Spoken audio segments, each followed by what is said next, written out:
Ready, we're live. Welcome everyone to the regular meeting of the San Rafael City Council for Monday, February 1st. I'll request that the city clerk call the roll. Councilmember Bushy. Present. Councilmember Hill. Present. Councilmember Kurtz. Present. Councilmember Urenz Galati. Present. Mayor Kate. Present. All are present and accounted for. And I just want to remind our residents, everybody is on the screen so you can see, in addition to your council, all of the staff that work every day to keep our city functioning so beautifully and so well. And welcome everyone to our February 1st meeting. This is a momentous meeting because we added our 5th council member, Eli Hill, last week. Councilmember Hill, applause time, excuse me, was selected from a pool of 13 incredibly well-qualified candidates. I have to say it was a very, very tough decision, but his appointment was unanimous for many, many reasons, of which the top ones are his knowledge of the city. He was both a fire commissioner, which is relevant to tonight's agenda, as well as a planning commissioner for this city. He will hit the ground running, and we are delighted to have him on our virtual dais and eventually our real dais. So welcome, Councilmember Hill. As 2021 unfolds, we want to improve our engagement with all of our community. So just a heads up for all the residents out there, there are a couple surveys that are headed your way. So for neighborhood engagement, there'll be one going out as we try to reimagine and revolve how we can engage with our neighborhoods, recognizing that we're now going to districts. And then for local businesses, we want to ascertain and get more of a sense of the impact of COVID on your business as well as your creative ideas for recovery. So those surveys will be coming out in the next couple of weeks. If you don't already subscribe to the city manager's blog, The Snapshot, do it right now. Hopefully the city clerk can stick the link in the chat, but that's when you'll know the surveys are out, the links will be there, and plus you know what goes on at our council meetings if you happen to miss one, so do subscribe. Lastly, we always want to include a land acknowledgement, or I like to in our opening remarks, because it helps us reflect upon the issue of social justice. So we acknowledge that the present day city of San Rafael is traditionally home to the Coast Miwok people, many of whom today are tribal citizens of the Federated Indians of Grayton Rancheria. We thank the original caretakers of this land and honor their continuing involvement in stewardship practices that benefit us all. So thank you. I'm going to turn to Madam City Clerk, and she will describe how the public comment will work this evening. Madam City Clerk. Thank you, Mayor Kate. At this time, I would like to ask staff and all present aside from council to turn their cameras off, and thank you all. This meeting is being streamed live to YouTube, where viewers can provide comments in the live chat, or they're welcome to attend by telephone by calling 669-900-9128 using the meeting ID 817-3692-0337#, or you can comment and watch directly through Zoom using the link that's listed on the agenda. If you're commenting over the telephone, please press *9 when Mayor Kate opens the public comment period. Once you hear a notification that the host is inviting you to speak, please press *6 to unmute yourself. If you're commenting through Zoom, please use the raise hand feature to let us know that you'd like to speak, and wait until you've been unmuted. If you're commenting through YouTube's live chat, please write public comment in caps, introduce yourself, and submit your comments to have them read aloud. And please note that there is a character limit on YouTube, so please submit your comments in groups. If you've submitted comments prior to the meeting by email or letter, they have been forwarded to the City Council and they've been published to our website along with the agenda. Closed captioning is available for this meeting, and I'll include a link in the live chat here in a moment. Thank you.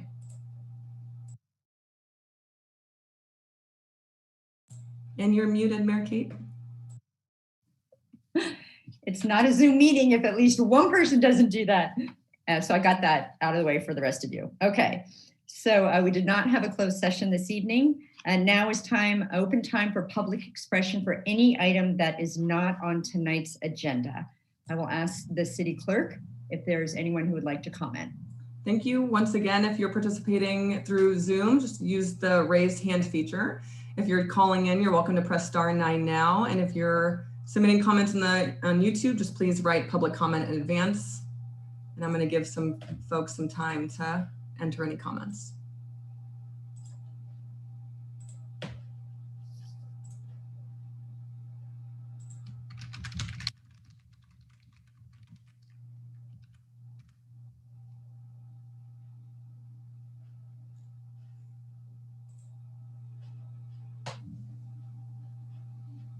I had a comment. It's Tom Oblitz here. Yes, go ahead, Mr. Oblitz. Good evening. Traditionally, the council meeting would begin with a pledge of allegiance. Just wanted to understand in this age of Zoom meetings how we're dealing with that. Thank you. Thank you. That's true. With Zoom, we've pivoted in a lot of different ways, and you're right. The traditional way of starting, we have not been doing that. It's a great insight. Thank you. Any other public comment? There are no other public comments. Thank you. Okay, with that, we will turn it over to City Manager Schutz for his report. Thank you, Mayor Kate and City Council. I wanted to welcome again Councilmember Hill to your first meeting. We've always had such amazing city councils in San Rafael, and it's such a pleasure to be kicking off this new year with all of you, all 5 of you. Very exciting. So I have a few updates and announcements tonight. I wanted to speak about the status of COVID-19 from the city's perspective. There's been a lot of changes since our last city council meeting only 2 weeks ago. Some major structural changes happening at the state. Last Monday, most of the state moved in from the regional stay-at-home order into the purple tier of the blueprint that we were familiar with in 2020. It was really good news because it meant that the transmission and hospital and ICU data were all moving in the right direction. So we're now back into the 4-tier system that we were in for part of 2020, and tier 1, the purple tier. Even tier 1, even the most restrictive tier, allows outdoor dining. So it's been wonderful to see our restaurant employees working and restaurants using all the outdoor spaces that have been put into place over the last several months. We've been trying to make that really easy for people with kind of free automatic permits, as the council's aware. And we've also made the temporary outdoor dining permits valid at least through November of this year. So we have most all of this year, and we are going to be starting to talk to the Chamber of Commerce and the Business Improvement District about considering dates beyond that as well. So the question that seems to most come up, other than a question about vaccines, which I'll get to in just a second, but the other one is, how long are we going to be in the purple tier? And as you may recall, the tier structure was based on different metrics of adjusted case rates, overall positivity rates, and the positivity rate in census tracts in the lowest quartile, according to the California Healthy Places Index. So that when you look at those metrics, that puts us in the purple tier right now. We've got a little ways to go. We would need to, in order to move into tier 2 or the red tier, we would have to cut our current case rate about in half from what it is now. So we're not really close to moving into red, but at least it's in the foreseeable future as our numbers get better. It's really easy to track those things. The county has a website and the state has a website of the data, and they update it weekly. Right now, they're updating it weekly on Tuesdays for the California Department of Public Health. And that's at the Blueprint Metric webpage, which I believe the city clerk will put in the chat if she has not already. On the vaccine, the main focus right now is distribution, obviously, and the low supply that we've all read about is really the story of the day. Marin County is set up quite well that as soon as we get in more vaccine, the county is able to get it out very quickly. So it's really about supply at this point. The most recent data at the county website about vaccine and the data tracking the vaccines said that about 10.6% of Marin has received at least 1 dose of the vaccine. So it's not a huge number, but it's a number that I really enjoy watching going up on a regular basis. So 10.6 was the most recent number that has been reported on their website for receiving at least the first dose of the vaccine, which we know makes a big difference. And there is vaccine for those people to get the second dose as well. And by those people, it's still the focus on age, Marin County residents age 75 and older. and also the phase 1A groups, which was healthcare workers and residents of residential care facilities, which mostly have all been vaccinated at this point. There is a new form that the county put on their website, which we'll put in the chat as well, which is coronavirus.marinhhs.org/vaccine.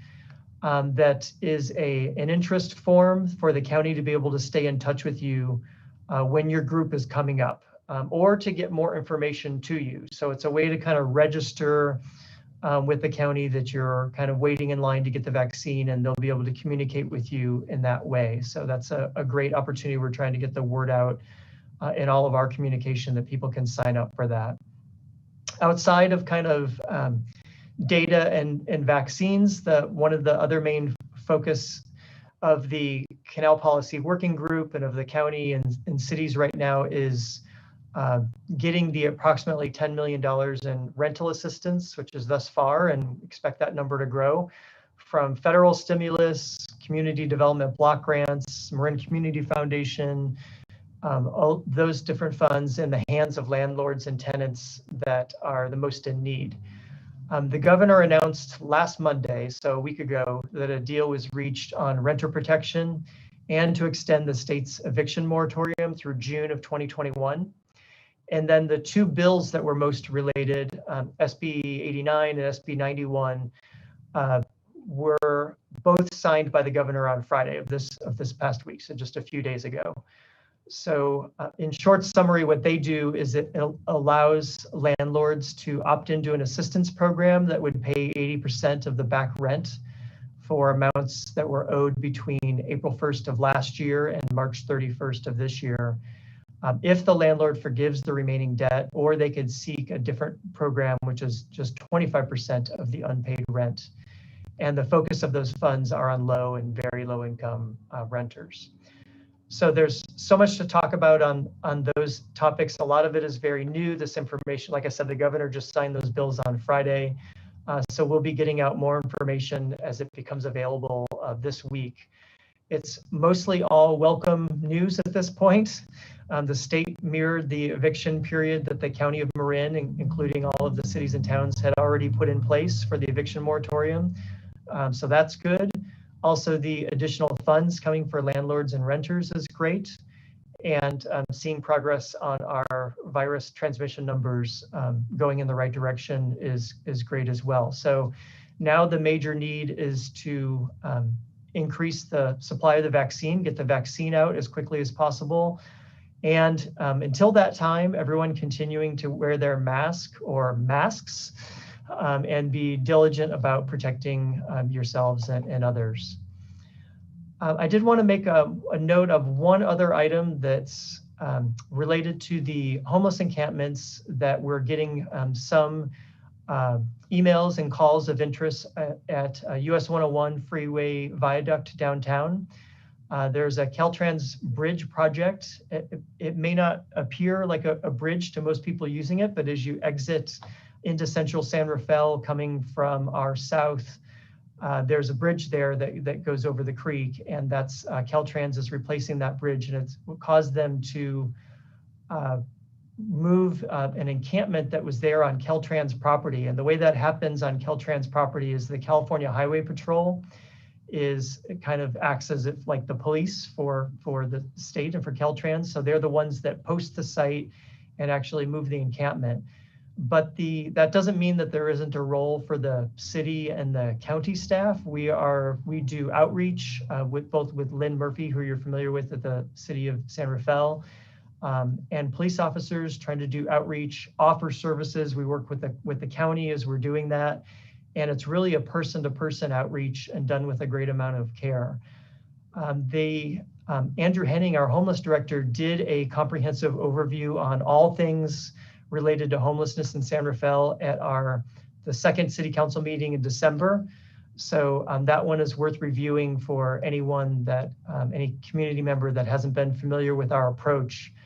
And it's very comprehensive. It takes quite a while, so I'm not trying to cover that right now, but I would just say that we subscribe to a housing first model, and we've shown a lot of success over the past few years of getting people housed. So this is a little unusual for us to have these growing encampments, and it's a combination of Caltrans policy and other factors that have led to this. And again, I'm not trying to go into it in a great amount of detail, but I did at least just want to let people know that the city is aware of the issue. We're working with the county and the state through Caltrans on the topic as well. And I would specifically want to call out Mayor Kate, who's been working daily on this topic, in addition to Marin County Board of Supervisor Connolly, and Senator McGuire has been fantastic in convening Caltrans and convening meetings with city and county staff with very specific follow-up actions to make progress on this area. It's been fantastic to have the senator directly involved on this topic in San Rafael. And also Supervisor Connolly has been absolutely willing to think out of the box and focus on how to best help people move out of their homelessness. So it's something that's going to take a little bit of time. There's actions that the county are taking right now, similar to what had been done in the past with Project Roomkey. And there's things that the city is trying to do to assist, working with our partners to improve the situation for the people that are experiencing homelessness there. I would encourage people to continue to follow Snapshot that the mayor already mentioned, and also Andrew Henning does an e-newsletter that he sends out regularly, and also updates our website with the latest information on that as well. So I just wanted to make a note of that, because we are getting some interested parties that are calling and asking about what's going on in that area. So Mayor Kate, I will turn it back to you and the council, and I appreciate the opportunity to provide these updates. Thank you, City Manager Schutz, as always, timely and on point. So thank you so much. Sure. Now on the agenda, it's Councilmember Reports, and these are committee assignments that we have on behalf of the city. I have two, but I will first see if any of my colleagues attended meetings in the last 2 weeks. Yes, Vice Mayor Bushy. Well, it's not so much attended in the last 2 weeks as we have scheduled for Thursday a meeting as part of our new library process. The kickoff meeting is scheduled for the library and Combined Community Center conceptual development process. That means we're going to work up the details of what it would look like if we were to choose the option of putting a combined library and community center on the site of what is now the B Street Community Center. We're trying to get the analysis of that option up to the same level as our other options are. So we'll be kicking that process off on Thursday. Thank you. Good future meeting. Any others? Councilmember Kurtz. I actually have a couple of them. So got into gear with a lot new acronyms. Right along with what City Manager Schutz talked about with the homelessness, every year at the end of January, we normally do a point in time pit count of the homeless. Because of the pandemic, it's not going to be done this year the way it's traditionally been done, but there will be a count done, and we're looking at a lot of the existing resources that are currently available to get an idea of how that's going to work. And we have a lot of participation from the county, Andrew Henning, and many others who are working on that. So we'll have more information, but it's an ongoing conversation, and definitely a need to still have something this year, even though it won't be the traditional count. Also attended my other acronym, MCCMC. So Marin County Council of Mayors and Council Members.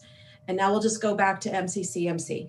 So for like all of our discussions, really the focus on this one, this is the legislative committee that I participate in. And we had a lot to get updated on with the same priorities that many of us are talking about, where the governor's updates around COVID and housing. There's a lot of new Senate bills and Assembly bills that are coming through right now. So we're tracking a number of those.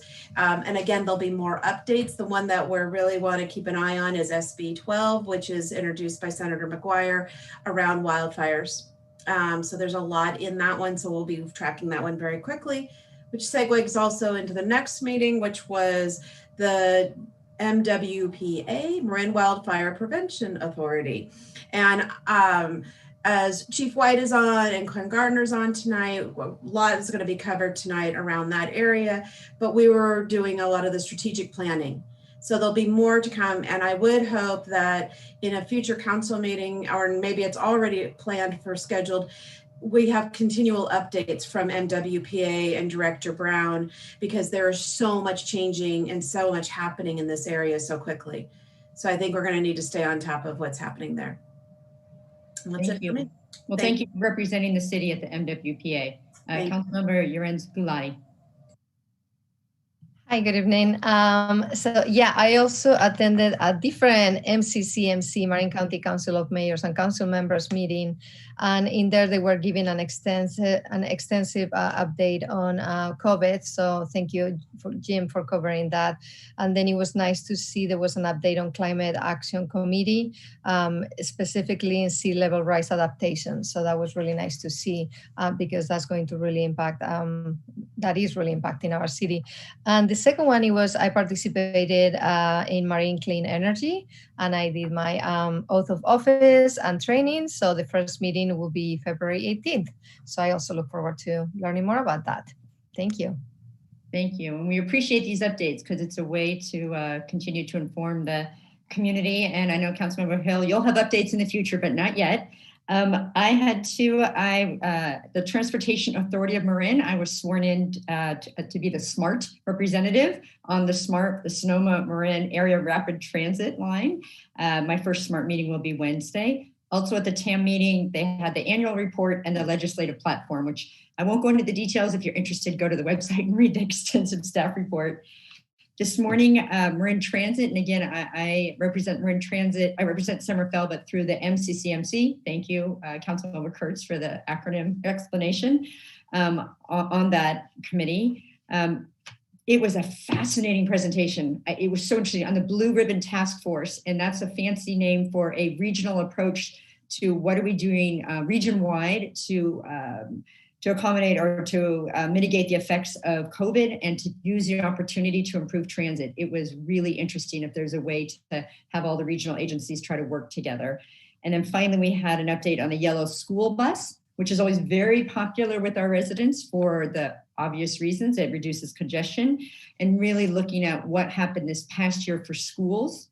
Some of them continued their services, some didn't. And the ones who didn't, their dollars were reallocated to the ones that are continuing through June. So conversation on two key items having to do with transit locally. So thank you all for everything else you do beyond the Monday night meeting. We really appreciate it. Okay, the next item on the agenda is the consent calendar. Are there any items that a council member would like to have held separately? Okay, seeing none, I'd like to open the public comment. To comment on Zoom, please use the raise hand feature. And if you've called in, please press *9. If submitting comments through YouTube, please start submitting now in the live chat and write public comments before your messages. And once again, I'm going to give it about 15 seconds.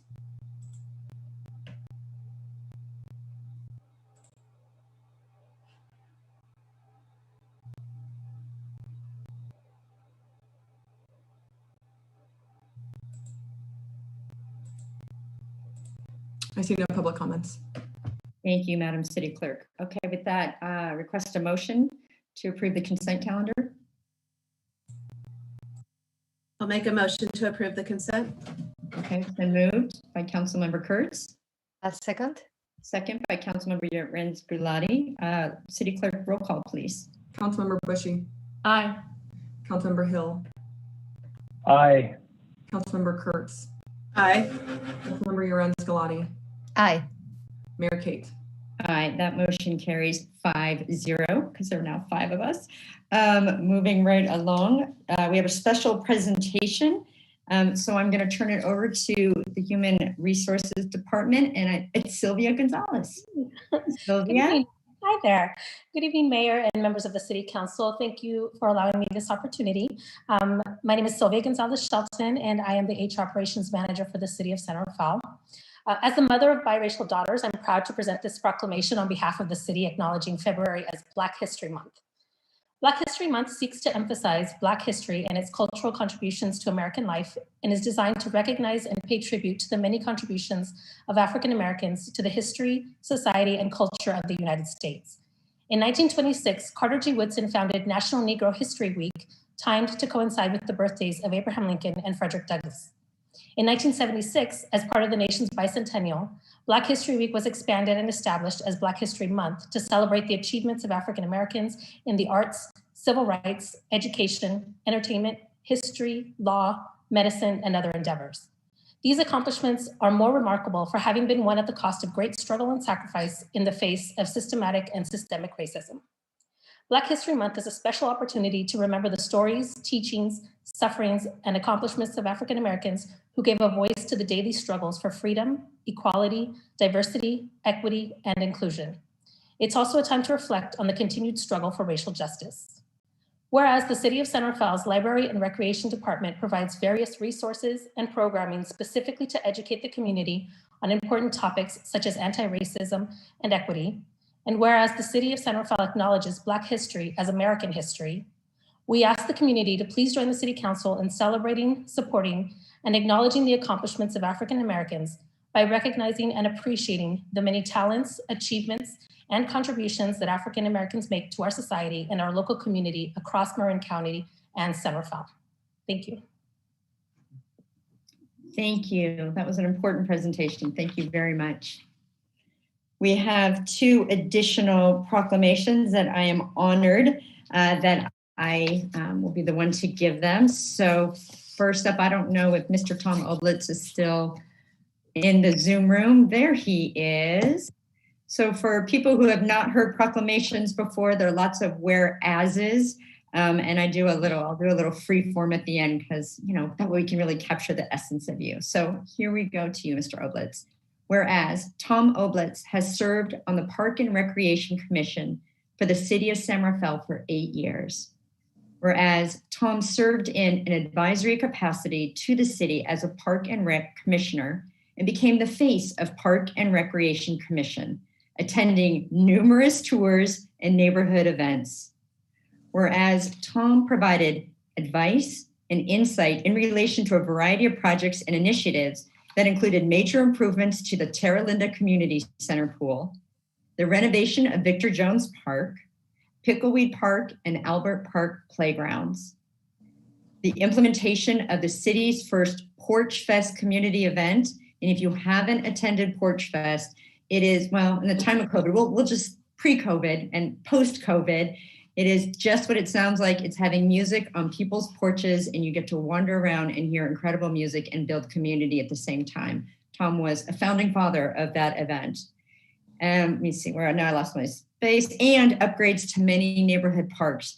And in addition, when I think of Bocce, I think of you. When I think of the Italian Street Painting Festival and your involvement, really, I'll add my own whereas whenever there was an intersection between neighborhood, community building, and parks, Tom, you were there, eager and enthusiastic, and you continued to show up for our community. So now, therefore, I, Kate Collin, Mayor of San Rafael, do hereby proclaim my sincere appreciation on behalf of everyone on the screen, as well as our entire community, to Tom Oblitz for his important contributions and community service to the city of San Rafael. Thank you, Tom. Thank you, Mayor Kate. The air clap, and do you have 2 minutes? This is when I hand you the microphone, the virtual microphone, if you'd like to say a few things. I just received the virtual key to the city. Thank you very much.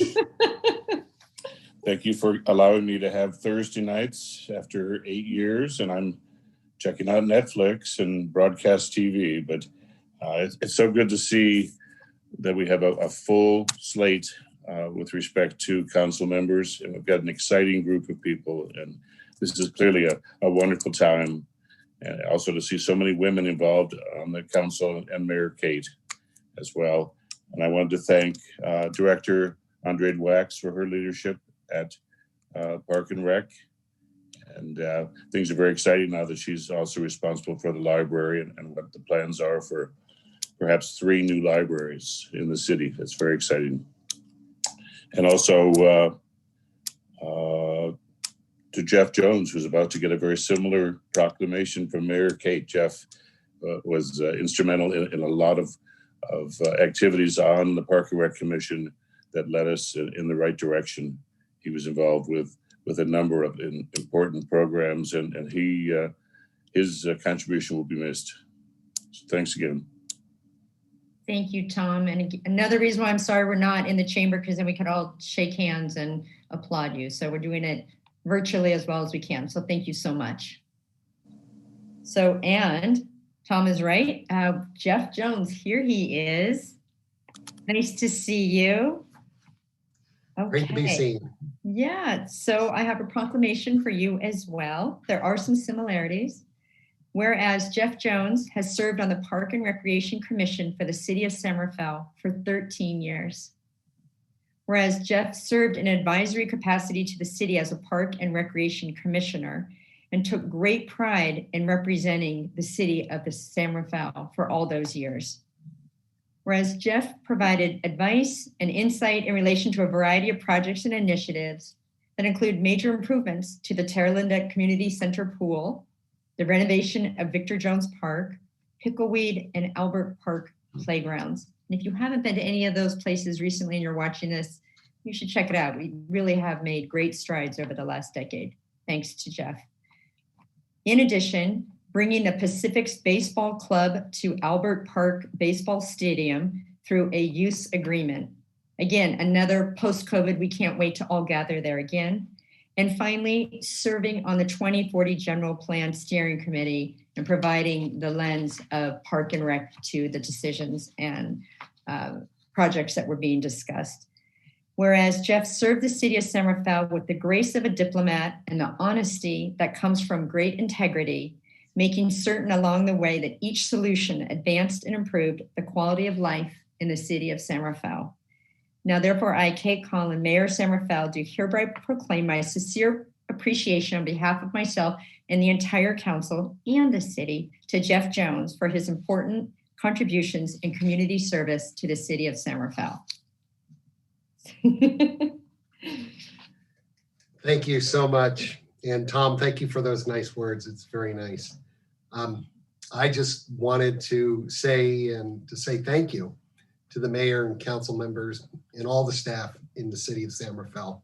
I fully enjoyed my time on the commissions that I've served and learned to recognize that our success was based on the support we received throughout the years from all of you.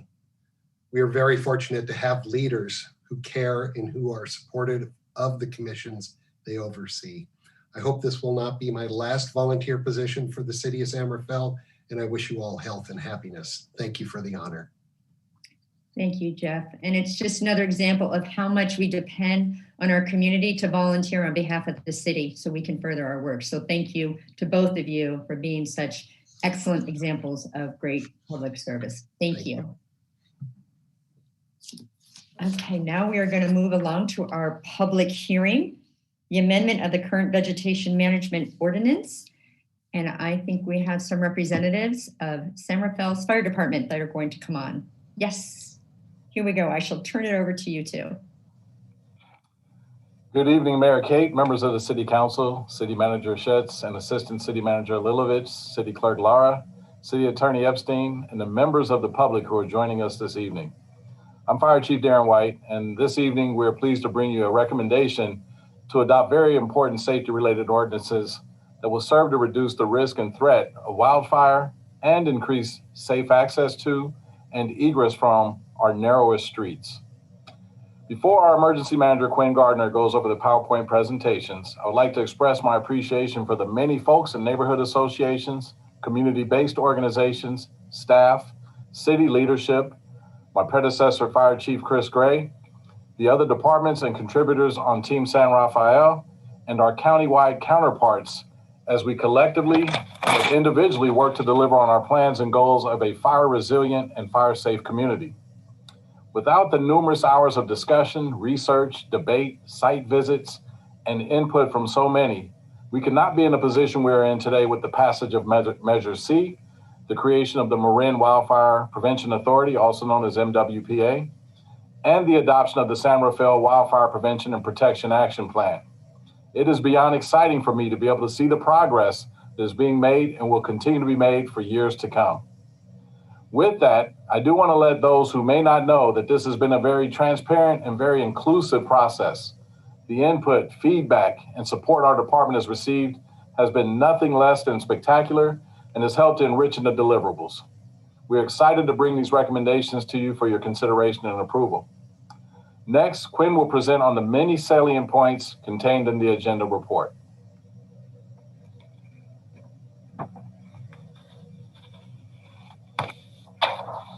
Thank you, Chief, and thank you, Council and Mayor and everybody at home for tuning in this evening. I echo the sentiment and the excitement of what we're presenting today, as well as kind of the process we've gone through to get to this point. So if you'll bear with me, I want to provide a little bit of a background and just sincere thanks as I struggle with the PowerPoint. There we go. For everybody, including those voters. It was a few years ago where we got the directive from City Council to say, go do these things and create plans. And at the time, we didn't have a funding source. And so really through Measure C and all the voter support of that, we've been able to develop the Marin Wildfire Prevention Authority and really move things along. Through that process, Fire Safe Marin has been and continues to be a great partner. And a big special thanks to our Wildfire Advisory Committee, which included Tom as well, and all the great work and feedback we got, Councilmember Bushy's role on that, and really appreciate it. And of course, all the staff that have helped develop what we're presenting here tonight. So a brief history, we actually haven't done any updates to the vegetation ordinances since 2007. It was back in August of 18 that we had this direction to develop a plan and spent close to 2 years really working that process through before we came back to council with the final adoption of the framework. During that time, Measure C was passed and the MWPA started to form, but is still very much in its infancy. And we're really excited about the future and the potential, but recognizing this is a really great growing program. And throughout this whole process, we've had really strong community engagement through a series of meetings, constant feedback loops, digital and in person. And so tonight we're here to talk about implementing items 1, 2, and 3 of the plan. And then our second item, we'll touch on item 29. And so we continue to make progress forward. So if you'll bear with me, I want to provide a quick update on the various items in the plan. I'm going to work backwards, starting with 38, because fundamentally that was the creation of the Marin Wildfire Prevention Authority. And that is the way that we will continue to coordinate and collaborate. And you can see there at the bottom, and I won't read you those numbers, and of course the full action plans available online. But you can see over a dozen action items currently in progress and being directly supported through Measure C. So we hope the taxpayers really can see and appreciate how we're spending those funds. So I will do this quickly, I promise, because there are 37 more points to get through, but I think the updates are important for the council and the community to understand. Some of these are future items we'll bring to your attention, such as 37, which relates to fences and gates and preventing those from being potential fire bridges, if you will. We're also hoping to work on the garage backup, which is item 36, to assure everyone can open their garage and evacuate despite a power outage. 34 and 35 are ongoing and that continuing improvement to staff communication. So that's more of an internal item. 33 looks at resilient infrastructure. So some of that's done through our vegetation work and fuel reduction work. Other things are happening at the legislative level, such as the requirement to extend battery backup for cell phone towers. So we're excited about seeing that be implemented. 32 touches on improving evacuation plans, which we are directly addressing tonight on our next item, as well as finalizing our evacuation maps and work with the fire chiefs for additional products there. 31 improves early warning, and we were excited to recently hear from our PG&E rep about additional weather station installation and I believe one additional camera. So that project continues. 30, emergency alerting. So these are continuing, and I will help everybody get signed up for alerts tonight like I always do. But we also have a pilot NOAA weather radio program being supported through the MWPA. We've seen better Spanish language alerting, which is of course really important to our community, and continue to push alerting signups as part of our inspection and evaluation process. So every time we have the opportunity to talk to a property owner about defensible space and helping mitigate the risk of wildfire, we're also taking that opportunity to make sure they're signed up for emergency alerts. 29 is the parking boxes, so we'll see that come up here next.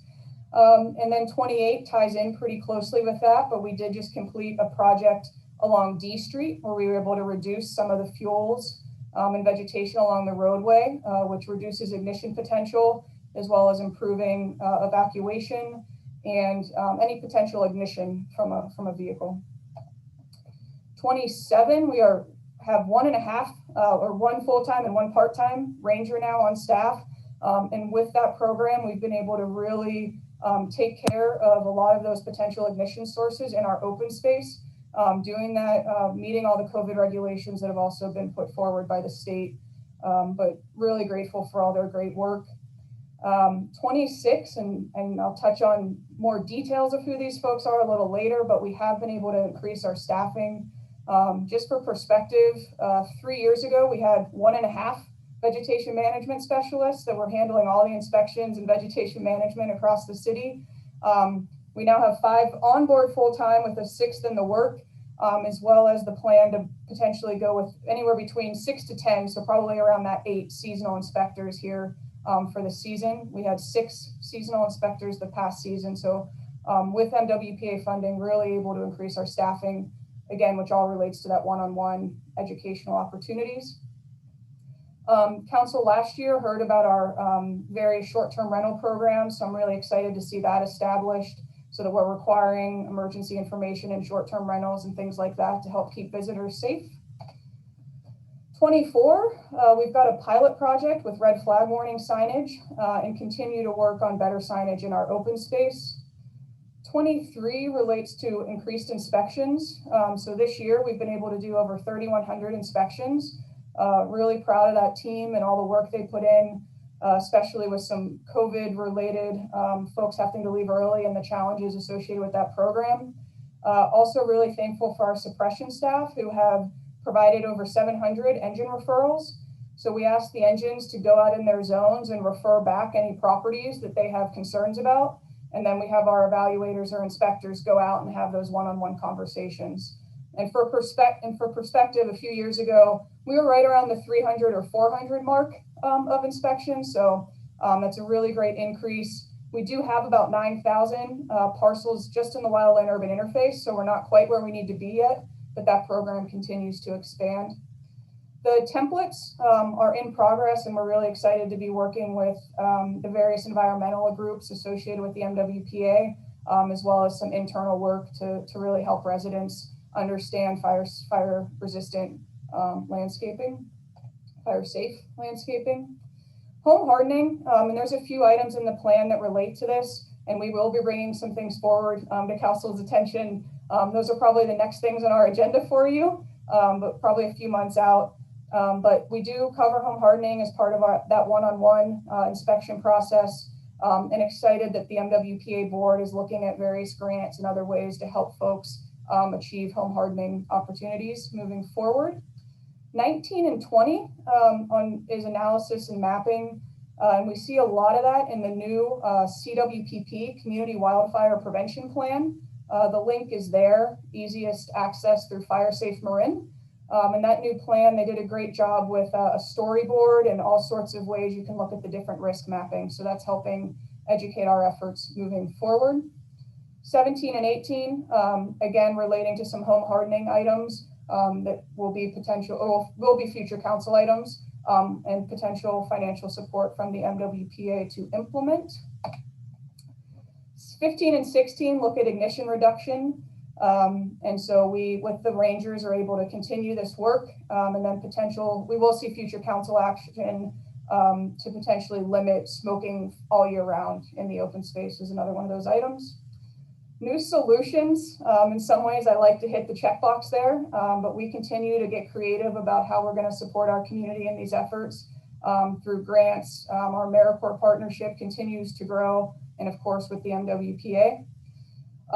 Public Resource Code 4290 and 91 are potential action items for council, but tonight's and the potential passage of this in the future might not make that necessary. So we'll reevaluate that as we move forward. I'm almost there. 12 is relooking at our WUI map.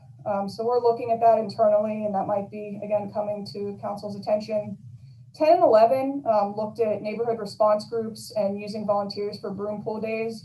Everything in person, unfortunately, because of COVID-19 has kind of been put on hold, but we do now have an ample supply of broom pullers to lend out when we're at that point where we can start having nice types of events again.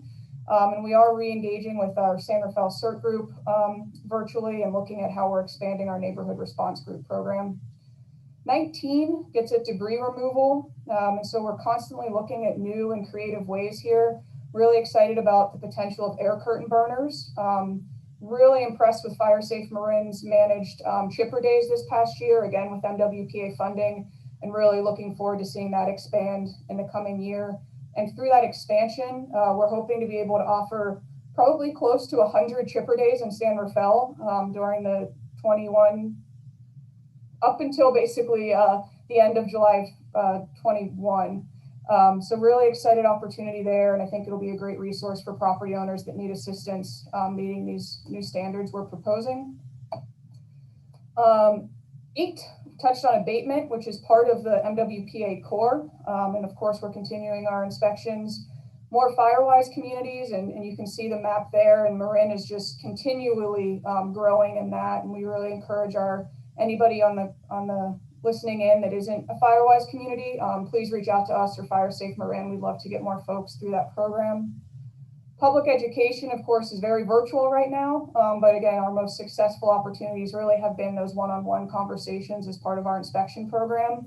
We've seen about 50 to 60% of, that's one of the silver linings of COVID, a lot more people are home. So when our inspectors are knocking on doors, we're getting the opportunity to have those conversations about 50 to 60% of the time. So those are great opportunities. And then of course, Fire Safe Marin has a great webinar program they've been running and all those videos available as well. And my last slide of updates before I dive into the meat of tonight, fuel breaks are ongoing. We really use the fire roads and defensible space. So really looking at people's properties and the land the city owns near that and making sure we're doing our part so they have that 100 feet all the way out from their property. Obviously a big focus on environmental compliance with that work. And I'll touch on some of those elements here in a minute. Grazing continues. We're really looking to expand grazing in the coming year with the support of the MWPA. The goats offer a great way to get rid of those lighter fuels and create those breaks, those seasonal grasses. And that brings us to tonight, which is items 1, 2, and 3. And so we will dive into that. I don't want to spend a ton of time on this. I think we have driven in the risk that we face in our community, and I think folks are very much aware of it and the role that climate change has in it. The CWPP does an excellent job of outlining it if folks want to understand the risk better. That at its most basic level, right, we have fire moves based on wind and topography and what it can burn. And it spreads through direct flame contact, radiant heat, and embers. And so we really try to apply all of those when we look at this. Fire needs, right, heat, oxygen, and fuel to burn. And fuel is the thing that we can control the easiest, which is why it's so important that folks are doing things around their home to reduce the fuel.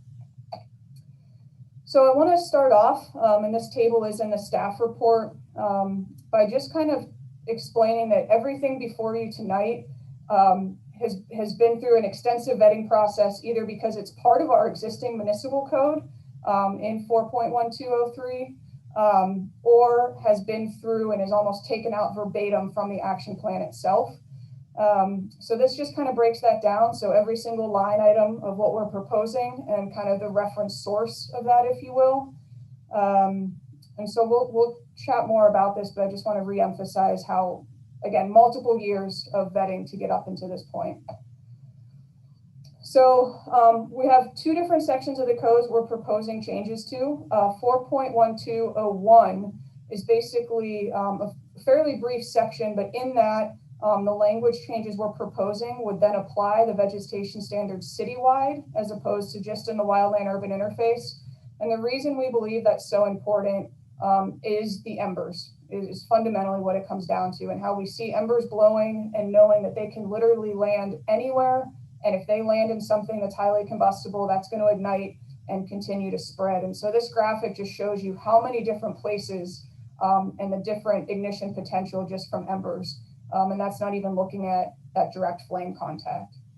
So that's one of the reasons we believe looking outside the WUI is so essential. And we can cite numerous examples in recent years where neighborhoods that never thought they had to think about wildfire as a risk were decimated because of it. So we really do believe the citywide application is important.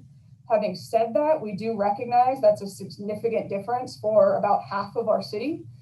So we do propose a phased implementation. So for properties currently in the WUI, the Wildland Urban Interface, we're proposing an August 1, 21 effective date. And we believe that with all the assistant programs we're going to be able to provide between now and then, we can make it happen. The changes for the homes in the Wildland Urban Interface really aren't that significant. Probably the biggest is getting rid of Italian cypress, which is also one of our biggest hazards. And so we believe we have the assistance to help folks make that compliance date. And the reason for that August 1 date is we want to have everything good before peak fire season. We really don't want to go through another fire season in San Rafael without making these changes. Recognizing though that properties outside of the Wildland Urban Interface have never really had vegetation standards outside some very basic code, basic health and safety items. And so we do think a full year of compliance is appropriate in those areas.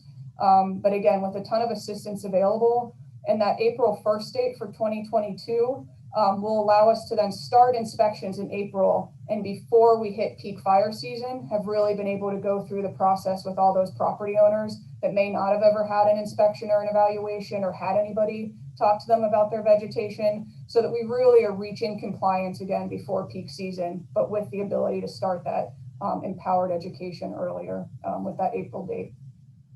So that's the change in 010, if you will. We weren't proposing any changes to 4.12.020. And I just want to point that out to the community. And that section covers different definitions, including the definition for combustible vegetation, which is used in the standards we are changing. So I just want to make sure everybody's aware that there's a section of code we're not changing that's not included in this report, but that does potentially apply. So the main thing we're looking at really doing here is creating vegetation standards, and that's the change to 030. And these are two different graphics. The one on the left is from Fire Safe Marin. The one on the right is from the National Fire Protection, Association, the NFPA, commonly used with all the FireWise publications. Both of them illustrate this zone concept. The 0 to 5, 5 to 30, 30 to 100, or potentially more, depending on your topography near you.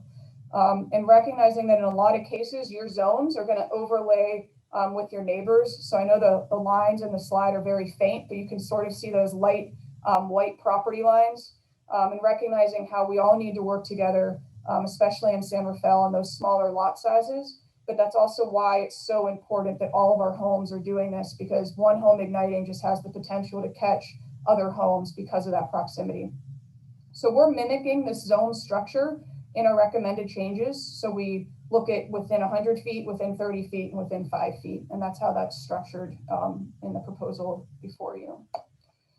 So in summary, and I'm not going to run through line item by line item, I think it's pretty spelled out in the staff report, but we're basically asking that vegetation is well maintained and healthy, whatever that means for that particular species. So obviously different species require different amounts of irrigation and such. So we just want to make sure folks are keeping their plants healthy. There is a requirement for the removal of some specific plants. We're adding 2 new ones to that. So Italian cypress and acacia. We already have city ordinances that apply to juniper and bamboo. These are really focused on this house out approach, which is also what the MWPA is really focused on these next couple years. Again, with the recognition that what is happening closest to your property is really what's going to save your property. This image is actually, our team was able to go up to Sonoma County and tour a neighborhood called Skyhawk that was impacted by a fire just last year, a wildfire, and really look at why some properties survived and why others didn't. And I think this is a prime example of literally next door to a home that's heavily damaged and destroyed, and that's a garage. You can have healthy vegetation and still be okay. And there's no concrete landscape happening in this image, but we're still seeing this home survive. And so that was a really great learning opportunity for our team. And we took a lot of those lessons and applied them to what we're presenting as well. And so all of the information we're presenting is consistent with the research, with the science, with the best practices, and just really trying to keep San Rafael safe and resilient. Part of what we're proposing includes specific plant spacing. And this is just a graphic, again, from Fire Safe Marin that helps illustrate some of those differences and why topography and slope matters. And that we're not asking folks to cut away vegetation. We're asking them to maintain it and space it appropriately. We do want to see that 6 foot limbing up or a third the height of a tree. So if 6 feet is almost to the top of the tree, you just need to go a third of the height, but you want to be even more careful about the vegetation that's under it. So I hope this is helpful to kind of understand, folks. We really just need to break that continuous fuel so that at any given point, if a piece of vegetation is on fire, it can burn without spreading that fire to another plant. The proposal does call, like I mentioned, for the removal of a couple specific plants. And both of these images include Italian cypress that you can just imagine in high winds. Those are on fire blowing over, and you can just completely understand why these homes were damaged and destroyed because of the vegetation nearby. And yet the grass is still green. And that's the oddities with fire, but also goes to reiterate how important that well-irrigated material is. We do have a really extensive outreach and education plan, and I kind of touched on this when I talked about staffing. We do want to continue to do our neighborhood-wide, essentially door-to-door evaluations, while also maintaining by request and by referrals. We saw a lot of success with this program this year, having folks go out in teams and neighborhoods and just talk to folks and help them understand what they needed to be doing to make their properties more fire safe. We are anticipating multiple rounds of direct mail that would notify property owners of the changes, as well as educational materials and the opportunity to come out and meet one-on-one with our evaluators. Community and neighborhood meetings, virtual for now, but hopefully getting out to meet with folks in person in the hopefully not so distant future, really working with our FireWise leaders and hopefully creating more FireWise communities. Of course, digital outreach, and really incorporating environmental best practices and helping people understand how to incorporate those into their landscape, using native plants, again, low carbon sequestration issues, water issues, all sorts of stuff, and making sure that's all part of our educational opportunities that we have through these one-on-one evaluations or inspections. This might be one of the things I'm most excited about. So we are kind of constantly in this balancing act of evaluating wildfire risk and public safety with ecological health, and obviously preventing fires is a huge environmental perk in and of its own. We aren't proposing any changes to the ordinance that change how the ordinance or how CEQA would apply to what we're asking to happen. So we don't believe any of these issues get more complicated there. And I think just as an illustration to how serious San Rafael and San Rafael Fire Department is taking the environmental piece, of our 6 full-time staff right now, not including myself, 3 of them come with really strong environmental and natural resource backgrounds, including land management, environmental compliance issues, and all sorts of stuff. So we're really excited to have Kate, Gavin, and Simon on the team. And really being able to apply those environmental lenses to everything we're doing. So I just want to make sure everybody's aware of that. And then as we move through implementation, and I use inspections and evaluations interchangeably at this point, and we really think that one-on-one education is the best opportunity So often the questions I get in community presentations are, well, what about blank? Or what about my neighbor's blank? And so being able to have those individual conversations, I think, is huge. Again, the expanded chipper days are going to be a huge part of the support we can offer. We're really excited to see our partnership with AmeriCorps continue to expand. We've done close to 75 properties to date where we were able to directly go onto those properties and support that property owner and help them achieve defensible space at no cost to them. Again, the MWPA is developing a grant program, and if not, the city is going to look at doing something on our own with our MWPA funds, and that we are using the inspection process to create exemptions. So if someone is very attached to a particular plant for whatever reason, we can have that one-on-one conversation with them that says, you can keep this, but let's do these things to mitigate the risk around it. And then it's up to them, right, to weigh the pros and cons of what's more important to them. And that would be a very simple process through the inspections and the reports we create as part of those. And so my last slide here is just really, and again, I'm really proud of this. This was our advisory committee and kind of everything. And this is a reused slide, I think, from the last time I presented, because I felt like everything that they had really come back and said, this is important to us, I get to say we did that. And that we get to put that check mark and we get to talk about what you can do, right? Not just what you have to remove. We get to focus on carrots and being able to provide assistance, especially now with Measure C. We've created a really simple exemption process. We can go with a phased implementation and kind of building out over the year. And we're still reducing ignitions through our roadside work and through our increased rangers and everything else. So really, again, I want to appreciate their work and everybody involved with that committee. Was also able to share this with them and hope that we've met kind of their expectations. And so with that, I will stop my screen share and turn it back over to you, Mayor Kate, I believe. Yeah, thank you, Quinn. Thank you, Chief White. And I agree that the group that came together and really supported the initial foundation of this work was crucial. And I'm really appreciative to the San Rafael Fire Department for taking in all that information, right? It would have been very easy to do a one size fits all. I've seen that happen in other places, and that's not what's happened here in San Rafael. So I'm pleased with that. So I'm going to go through and see if my colleagues have any questions before we open it up to the public. Raise your hand or unmute. Yes, Councilmember Urens-Gulati. Hi, thank you so much for the presentation. It was super helpful. And I also attended, I think it was a multicultural center where you were presenting safety for the Canal community. So really appreciate that as well. I love to hear about everything you're doing, especially about the AmeriCorps at no cost, because I'm thinking some low-income communities or like seniors. Can they help also, because I'm thinking about those Italian cypresses and they are so tall. So is that something that if I have one in my property, do I call the AmeriCorps? Are they coming and taking care of the trees, or are they doing like lower shrubs? What type of, I mean, how does it work, and how far can you go with that? Hey, Kate, do you want me to address these one-on-one or wait for every? Yeah, why don't you do them one-on-one? Because I think we sometimes build off of each other when we hear each other's questions, if that's okay. Thanks, Quinn. Sure. Yeah, so the way we've been running the assistance program is a really simple front and back form. I think we fill out about half of it. Most of it's contact information, a little bit of kind of qualifying information, age, ability, income level, things like that. And then we'll look at the project and we'll figure out what kind of work needs to happen and find the right team. We've actually had a couple different AmeriCorps teams in the city with different skill sets. So we've adjusted based on that. But we do have fully trained what are called sawyers, if they can run a chainsaw and cut down trees. And that is part of the AmeriCorps St. Louis team we've had in town. I am also a qualified sawyer and happy to cut down Italian cypress. So they are big and tall, but they're actually, because they're so straight, they're actually fairly easy to get down exactly where you want them.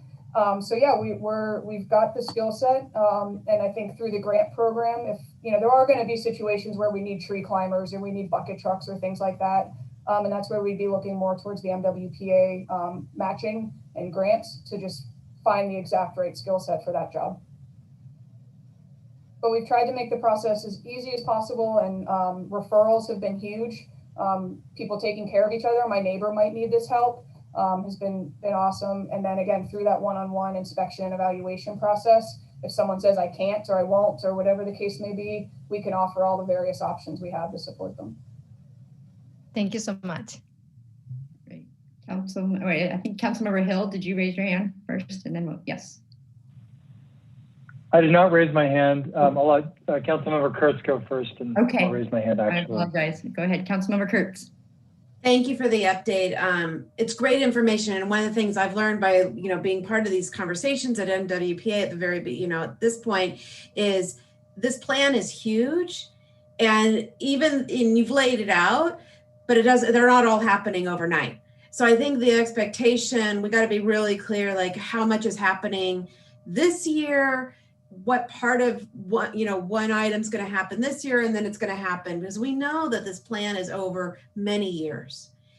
Just as it's taken so long to build up the problem, it's going to take a while to get us back into a better shape. So I think we need to remember that. I do have a question. We received a number of questions and comments related to climate change and how are we doing anything potentially with this ordinance or some of the bigger picture that might impact some of the same goals we're working on towards climate change work? And how do these two fit together? And I don't know whether this was addressed at the latest climate change meeting, or I know you were talking about sea rise at that point, but how they all start crossing over each other. Yeah, I think they absolutely do. And I think it's a constant, again, that balancing act. But I think, reducing large wildfires is going to have an incredible impact on carbon emissions and everything else. But we're really looking at even just being efficient with chippers and how long we're driving back and forth from, dump sites or recycling sites or whatever the case may be, is a huge part of that. We're hoping and we're really having the land management expertise on the team, because I think we take this, again, a multi-year process, but once we've reduced the risk, we have the opportunity to replant with natives and things like that, but then also will keep down our ground fuels and our flashy fuels. So long-term, we're looking at trying to restore a lot of the natural habitat in a way that's built more for our current fire conditions and built more to deal with that as well as exist within that. So I think that's part of the longer range goal. Certainly working with the environmental groups incorporated within the MWPA. And then I think there's a lot of broader mitigation strategies, not just relating to wildfire. I'm an all disaster person. Of course, tonight we're focused on fire, but and how we work with all those different mitigation strategies, because it is all overlapping. And I think, and that even gets into some of the equity issues we're talking about and social justice in terms of employment and job opportunities. And I think there's so many exciting things on the horizon. The most immediate, right, is reducing that immediate risk that's going to keep our population safe and keep people in their homes. And then we get to build off of it from there. So I know that's a broad answer, Chief. I don't know if you want to add anything to that. I think you're right on point, Quinn. I think also as we talk about climate change and the fact that our fuels are getting drier, it's contributing to the direct danger that we're seeing every year throughout the Western Hemisphere, from Canada all the way down to Mexico. And so with that, us being responsible in how we repopulate species, how we reduce the understory, how we actually deal with wood chipping versus air curtain burners as an example. It's there's some huge opportunities here to look at long term what we're actually doing and how it contributes to being the model for other agencies to start those best practices as well. Great, thank you. I do think it's really important. What's being proposed tonight is some of the first step before, because you and I, we have crossed paths a number of times on this work of, the community wants immediate action, but so much of it needs the ordinance behind it to help affect some of that immediate action. So I think these measures are really helpful to help pave the path, so to say, to get the work done. So thank you. Thank you. Additional questions? Yes, Councilmember Hill. Yeah, so like my colleagues, I wanted to thank you again for the presentation. Quinn, I can recall a couple of years ago you read all of the items forward and then you did it backwards. I'm wondering which direction you're going to do it next time. But I appreciated your recount of the history. There were so many people to thank to get this journey to where it is. there's still much more to go. And I appreciated thanking everyone, including former Chief Gray, and also bearing what it took to get Measure C passed. I think it was folks like Chief Weber, former Chief Gray, and I think even City Manager Jim Schutz that had to go to every municipality in the county to get it on the ballot. So I think this is an incredible journey to date. And I also would emphasize again for the community, I think this is where I think Larry Luckham says this a lot, but wildfire knows no boundaries. And I think it's really critical to continue to understand that embers can go everywhere, and it really doesn't matter if you're in the WUI or not. So I appreciated consideration for that, and I think that's a wise approach. I really only had two questions. There was a benefit of insurance mentioned in the report, and just for community members, and I know this is probably impossible to quantify because policies look different for businesses and in individual homes and residences. But is there a sense of order of magnitude of change in policy as the region starts to adopt more and more of these types of measures?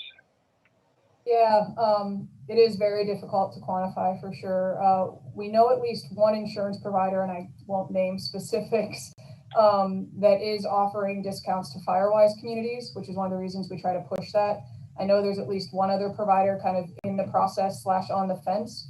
And then we've also seen folks that potentially could have lost insurance and or not seen their policy renewed be able to retain their insurance because of mitigation measures. I think, Chief, you have a couple things to add here as well. Absolutely. Speaking with some of the insurance representatives I know who insure in Oakland or don't insure in Oakland, some of the things they've done just recently have decided to go based on zip code and wildfire areas and determine whether or not they're going to open back up for policies. There was a pause in Montclair for a while by one particular company who for about 8 years didn't write any new policies in that area. And then just a couple of years ago, they started re-engaging. Part of that may have been driven by the inability to increase rates, but part of it may have been driven in part also by the narrow roads, the lack of two-way egress and access. And so some of these other considerations, regardless of whether or not the individuals were compliant with their properties or deemed compliant or found to be compliant by the fire department, the insurance companies just took a kind of a hardline stance that they didn't want the risk, and the risk versus reward, I guess, for them was not really something they wanted to explore. So those are some of the variables that can contribute to whether or not an insurance company is willing to even write policy. And then I asked whether or not there were any incentives for those who are like Firewise communities or those who are consistently deemed to be in compliant with vegetation management requirements.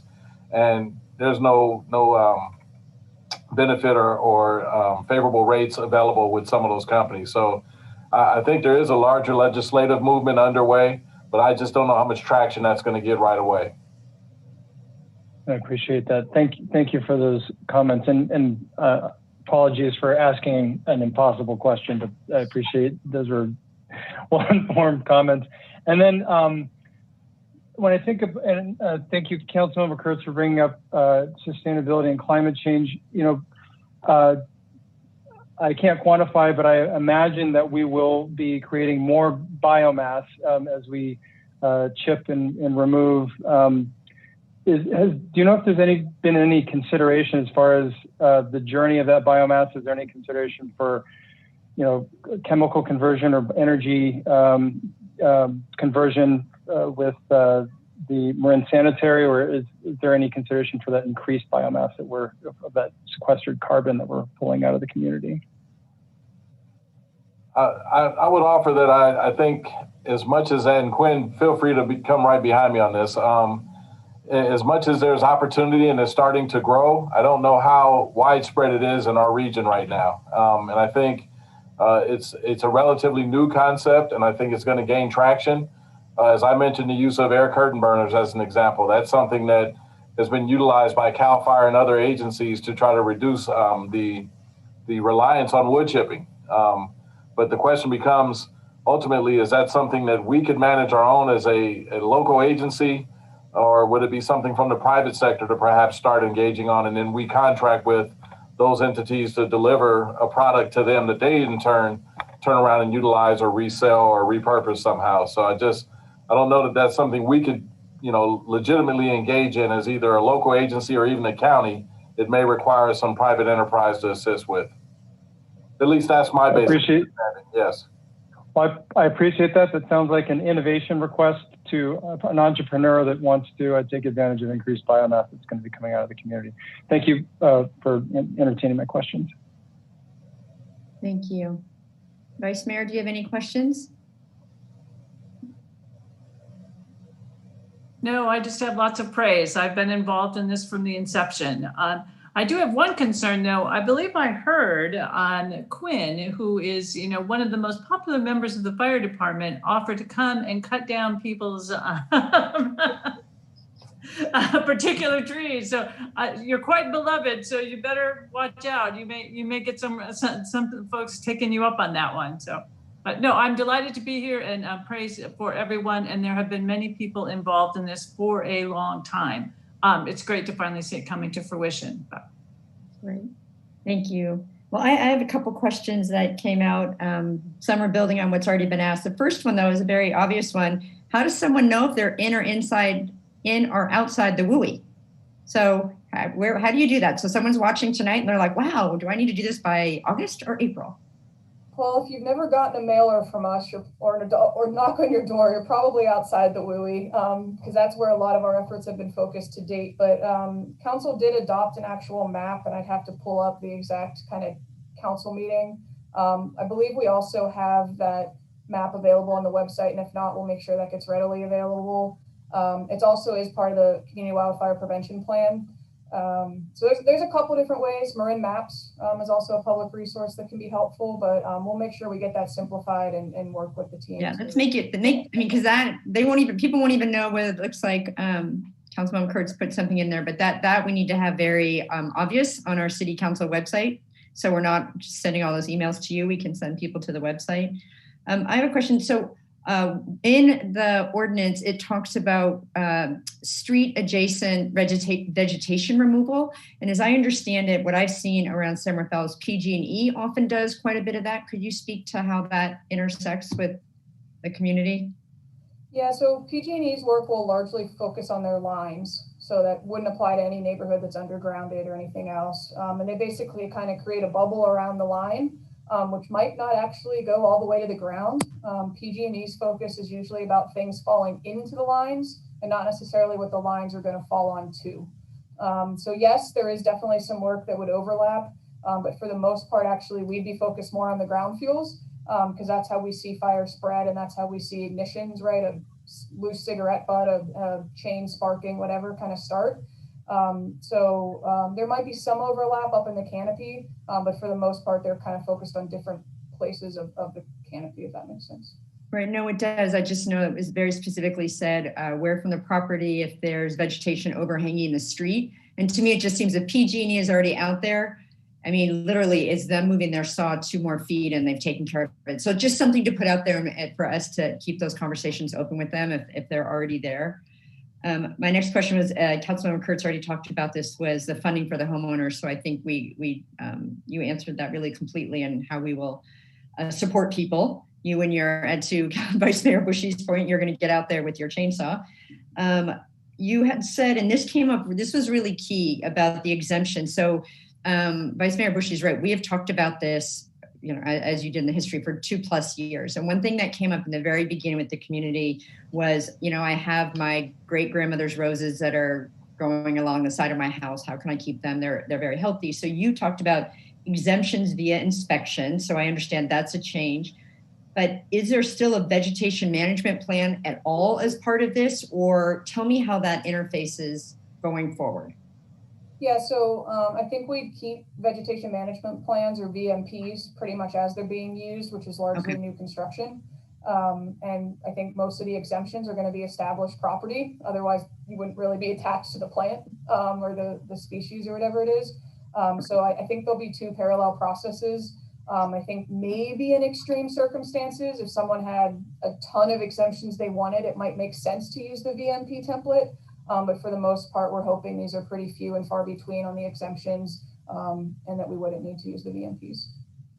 Okay, thank you. And I just have two more questions. One is picking up on what Councilmember Hill and Councilmember Kurtz have talked about in the ecological part of it. We did receive several emails that were very wordsmithing, which I'm always kind of worried to, I'm careful to wordsmith by community. There were two though that stuck out to me that I wanted to mention. One was on the, how do we embed in the ordinance and the outreach about ecologically sound practices? And there was a suggestion, I think it was from Pam Reeves, that talked about some very specific wording. So I don't know, I'm happy to read it. I don't know if you got that, but to me, it seemed like that reinforces the reality that we are looking at that intersection of climate change and wildfire prevention in a very clear way. So that was one. And then the other one was from Sustainable San Rafael, that we talk about combustible vegetation, but those should be capitalized because that way we know it's a defined term. So I don't know what your thoughts are on those. Those were the two that really jumped out at me of the input that we received. Yeah, I think the combustible piece, I think we had a couple of comments on that, and I think that makes complete sense, and we can clarify that. And that's kind of why I tried to make a point of it in my presentation, kind of recognizing it was a piece of the ordinance that we didn't touch, but that was obviously relevant. And then I think I would actually defer to the city attorney as it relates to the value of adding the whereas. I'm happy to add a whereas, but I'm not sure that would actually change the implementation strategy. But if that's something the council values, I think that's a easy add whenever we come back.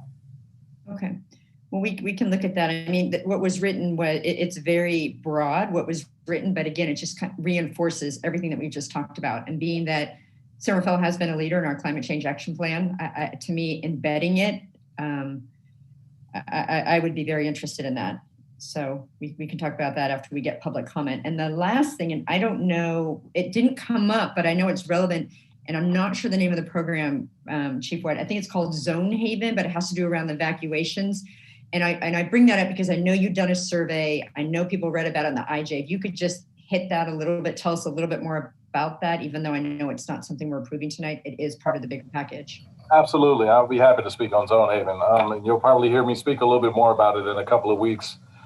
As we talk about the civil grand jury report as well. Zone Haven is a evacuation management platform that has been working actually throughout the region in multiple counties. I think they're up to 9 or 10 counties here in our region, including Santa Clara, San Mateo, Alameda County, East Contra Costa, Sonoma, and now here in Marin County. I became familiar with it when I was in Oakland, and we had a task force developed to try to look at our evacuation challenges and what we would do for zoned and/or mass evacuation purposes, not just in Oakland, but throughout the county. And so this tool emerged as something that has been very useful during some of the wildfire incidents where evacuations had to take place in Santa Cruz, as an example, or in Santa Clara. And so it's actually been put to use at some of the recent fires. I think they helped out at the Glass Fire last year. This tool is very versatile. It gives you real-time situational awareness about traffic conditions. I think it interfaces with Waze, so it can give you information that's probably updated every so often. It enables first responders as well as the public to have this information at their hands. So the first responder is capable of making choices and decisions on when or what areas to evacuate and when. And it also gives the average everyday community member a tool in their hand to be able to look at and make decisions on what's going on and what route I should take based on the information that's being fed to them through that application. It's a collaborative effort. It's going to be, I think, a game changer for a lot of folks when we look at the power of information being right at our hands. So it's really exciting. I think there's going to be a lot of value added at a very reasonable cost, from what I understand as well. We're paying here in Marin County based on our population size. So you can imagine what we're getting in comparison to, say, Alameda County, favorable pricing. And they're really excited to be working with the Marin Wildfire Prevention Authority. I think Director Brown has been in direct contact with the Chief Operating Officer and others, and they've already begun some of the work, preliminary work. And I believe this month they really get started on the core work with some estimated time of completion as early as May. Wonderful. Well, hopefully we'll never need to use that once we have that tool here, because that's why we're talking about the first part. But again, I know for a lot of people, it goes hand in hand of, I'm going to do my part. And then if things go south, how do I leave my neighborhood? So thank you. We look forward to hearing even more when we talk about the grand jury report. Okay, so with that, and there aren't any further questions, I will ask the Madam City Clerk to see if there's public comment on this item. Thank you. To comment on Zoom, please use the raise hand feature. And if you're commenting by phone, you can press *9 now. Once you hear a notification that the host is inviting you to speak, you'll need to press *6 to unmute yourself. And if you're participating on YouTube, please submit your comments now and don't forget to write public comment in advance and introduce yourself. And let me get my 2-minute timer. I'll give you all a 10-second warning by holding up my phone when there's 10 seconds left.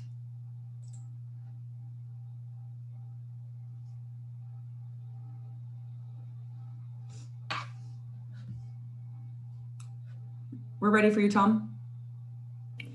Thank you, Clerk Laura. Tom Oblitz here again, and I'm active with the Gersta Park Neighborhood Association and our wildfire committee and our monthly radio checks using the GRS radios that we have 13 sets for communication amongst members on our committee. And 2 things. Quinn, you are a superstar. Thank you for all you do. And bring your chainsaw over to my place on Thursday about 9:30, if you would. And the late Tom Unterman was a member of the Mayor Phillips and Vice Mayor Bushy's Wildfire Safety Committee that I served on. And Tom's untimely death was a shock to many people in the community. I know that the council meeting immediately after his passing was adjourned in his honor.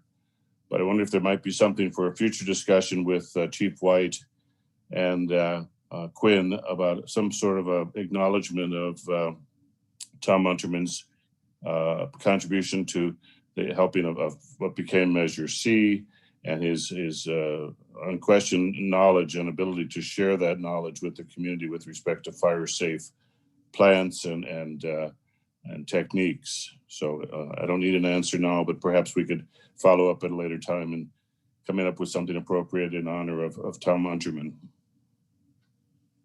Thank you. No, I think that's a great idea. I live in the West End. He's one of my neighbors and is very much missed throughout the community. Okay, any additional comments? Oh, yes.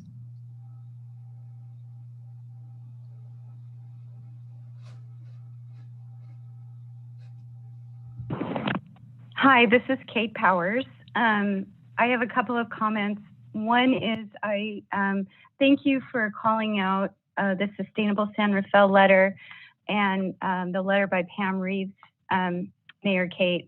I agree with those. I wanted to just mention that I saw a presentation by Todd Lando of Fire Safe Marin, and when he was asked what was the most important thing a homeowner could do in terms of preventing fire, and he said harden your home over doing vegetation management. The simplest and most cost-effective thing you can do is create smaller spaces in your vents. The other thing that I wanted to point out is in 2019, the U.S. Geological Survey looked at the fires between 2003 and 2018, and the ones that were wind dominated, which were the Cedar Fire, the Tubbs and Thomas fires, the Camp Fire, those were all wind dominated. There were over 130 lives lost and over 30,000 structures destroyed. Those that were fuel dominated had 0 lives lost and only 150 structures destroyed, I'm sorry. And what the point of the study was that the distinction between what we're faced with in Northern California most often lately as wind-dominated fires and embers blowing into our homes versus fuel-dominated fires. And that is critical to understanding the appropriate management responses. And they said that closed eave structures was the most important feature for surviving fire. Defensible space distance was not found to be a significant factor in preventing structure loss relative to structure characteristics. And just lastly, CNPS had a speaker in May of 2019, Greg Rubin, who's a landscape architect, who from Southern California, and he showed several slides of case studies of homes that survived fires. And those that survived were the ones where the vegetation survived and the home survived, were the ones where the soil was irrigated, the spacing between plants was planned out, and the plants were maintained. So in terms of Pam's comments about habitat protection, carbon resource management, and ecological benefit, I think that it's really important that we consider the soil and in all of this, and how to protect the soil. And in the staff report, there were some pictures of junipers being removed. I think it's really important as part of this effort that as you go one-to-one on homes, that there's also education about how to control erosion and the invasion of weeds after you remove something large, like spreading juniper, how you can now, enrich the soil, plant something native. Thank you, Kate. You almost, okay. Sorry. Yes, your timer went off, but I realized when you call in, I can see it, but you can't. Sorry. So no, it's fine. No, your last point about the soil is well taken. Thank you.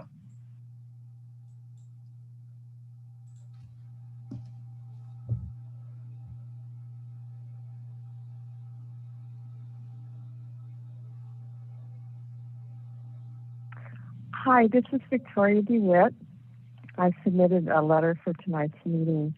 And the one thing I'm really concerned about is this property up the hill at 55 Upper Fremont that consists of an old burnout house and tons of dried leaves and debris and downed trees. And I had contacted the fire department in September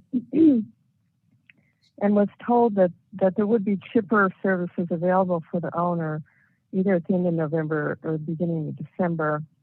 I never heard anything back. Now I understand Sean Rule, who was managing that, is no longer with the city. So I haven't received any update or status. But it's a huge risk for us on this hill because of the access problems and because this property is no longer occupied. So a fire could smolder up there and no one will know until it's too late. So I just wondered what measures can the city take, is the city taking for this property or this type of situation that I really think is pretty urgent. So I'd appreciate a response to my question. Thank you. Thank you. And we'll wait until we conclude public comment and then we'll answer questions at that point. We do have some comments submitted through YouTube. Okay. Pam Reeves. Currently, there is no science to back up the use of goats to reduce fuel. Habitat on hillsides, star thistle invading the once the goats have eaten down to the bare soil. The cost of using goats versus where the money might be spent elsewhere. Goats give the impression that something is being done, but is it the biggest bang for the buck? North Bay Watershed Association researched the use of oak tree canopy cover over streets and how it significantly cools surrounding land and resists fire. They are encouraging advancement. This is a comment from Grace. Has Centerfell considered banning wood chips as ground cover as Tiburon has done? This is a comment from Regina. Are there any plans to manage the very tall trees, bays, and oaks that belong to the Terralinda Open Space and Borders properties in Terralinda? And there is another public comments over the phone.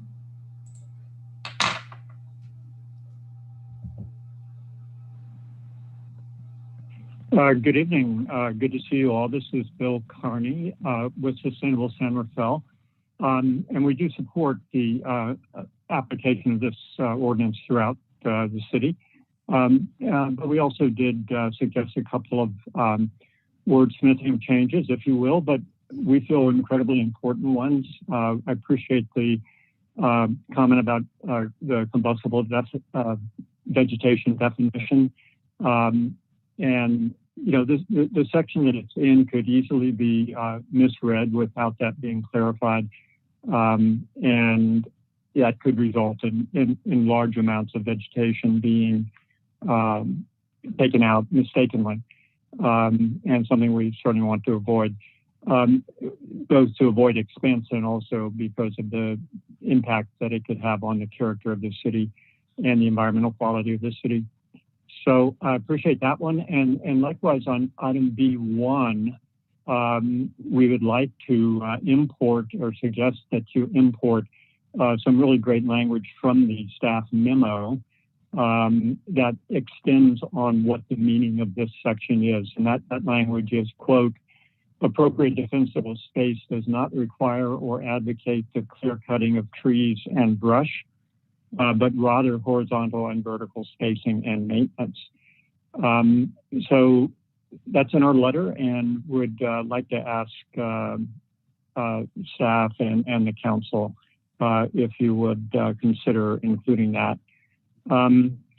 We welcome that the city is going to turn next to the home hardening measures suggested in the wildfire action plan. Again, those simple structural changes have proven even more effective than vegetation management in protecting properties, and including in that avoiding the release of large amounts of carbon and other toxins that are embedded in buildings. And then finally, we urge the city to keep working closely with the Ecologically Sound Practices Partnership and Marin Wildfire Protection Authority to develop and distribute materials to help homeowners maintain their properties in ways that foster fire safety along with ecological and climate benefits. And I want to add to that also that Drawdown Marin has a biomass study going on that addresses that question of what to do with biomass. And so, again, something for the city to really work with them with MSS, because I think we've got some great things that can happen with taking that material and making sure that the carbon is handled in the most responsible way to minimize emissions and to optimize sequestration. So thank you for all the good work. Thank you, Bill. I actually think that's a good point. Is I think San Rafael is a little bit ahead of the other jurisdictions here in Marin, and so there is going to be ways that we intersect with work that's already going on. So it's good to be reminded of that. Madam City Clerk. I keep seeing organizing for action, raising their hand and unraising their hand. So just in case they're having a technical difficulty, I'm gonna give this a try. There might be no comments. Okay, I couldn't. Hello, this is Bill Cole. Hi, Bill. Hi, Kate. It's good to be here and hear all the. And I'll take just a second of my 2 minutes to remind Quinn back in 2017 when we had a forum. It was the first time we brought together wildfires and climate change, and we did it twice. And now we have the MWPA, and I'm here representing the Ecologically Sound Practices Partnership, which is associated with MWPA, and we have 3 separate committees, and one of them is on defensible space, one is on vegetation management, and one is on carbon. And the point of it is to come up with best management practices, and we rely on the members, about 90 scientists from all over the county who serve voluntarily to provide advice, which we will translate into work plans that can both be good for preventing fire and also ecologically sound and carbon sensitive. And so these committees exist, and there's a website. MWPA has a website, and ESP has a portal on that website, and it tells you when the meetings take place. We've been pleased to have some of the members of Quinn's staff come to our meetings. The last one we had on defensible space, they're very helpful because they have a lot of good experience. And so I just wanted to let people know that what we're coming up with in terms of materials and in terms of advice might be beneficial and useful to you as well. And I also, just 1 second, and I wanted to talk about the biomass recovery study that Okay, you get 20 more seconds to tell us, because that was a question. I just thought the council member Hill's question about it, I might just send him an email to tell him more about what's going on and what the choices are. That would be great. Thank you so much, Belle, for all that you're doing. I'm just gonna check YouTube. Okay. And that concludes public comment. Okay, so I'm going to close public comment and bring it back. Quinn, I heard 3 questions, and you might have heard more. One was about properties that might be derelict or unoccupied, how to deal with them. Second was the stance on wood chips on property. And last is Terra Linda open space. You might have heard additional, but if you could respond to those. Yeah, those were definitely the ones I think I heard as well. Relating to that particular comment, and Ms. DeWitt and I have chatted as well, I think in general, we'll follow up with that specific property concern, but I think the MWPA abatement program is probably, ultimately it's what we want to use as the last resort, and we want to try to contact property owners and support them and everything. But if we really do have an absent property owner that's creating a hazardous situation, that's going to be the avenue. Relating to the chips, I think we do cover ground cover in the 0 to 5 in what we're proposing to you in terms of avoiding contact with structure or combustible areas of the structure or things like that. We heard a lot of feedback from the community early on that they didn't only want to see gravel and that type of stuff. And we also recognize that wood chips have value to the soil and maintaining moisture and things like that. Having said that, the team did see a lot of challenges with wood chips when they did their Skyhawk tour, acting as fire bridges up against fences and things like that. So I think like anything, and like we talk about the plants, it's the right kind in the right place and well maintained. And so I don't think we would propose an overall ban on wood chips, but we want to encourage people to be using them in the correct ways and accounting for mitigation measures in other ways. Specifically as to the tree management, I'll make sure that's on our staff's radar to look with. We started conversations with the county, who owns a lot of that area as well, in terms of how to do some joint projects, potentially through MWPA core funding, and that we are really looking. And again, one of the reasons we're excited to have a forester on the team and being able to really look at that as a land management piece, recognizing in most cases, we only need to be eliminating that understory or reducing the understory, and we can keep a lot of the canopies. The one other kind of question that I would like to comment on, if that's okay, is the canopy piece.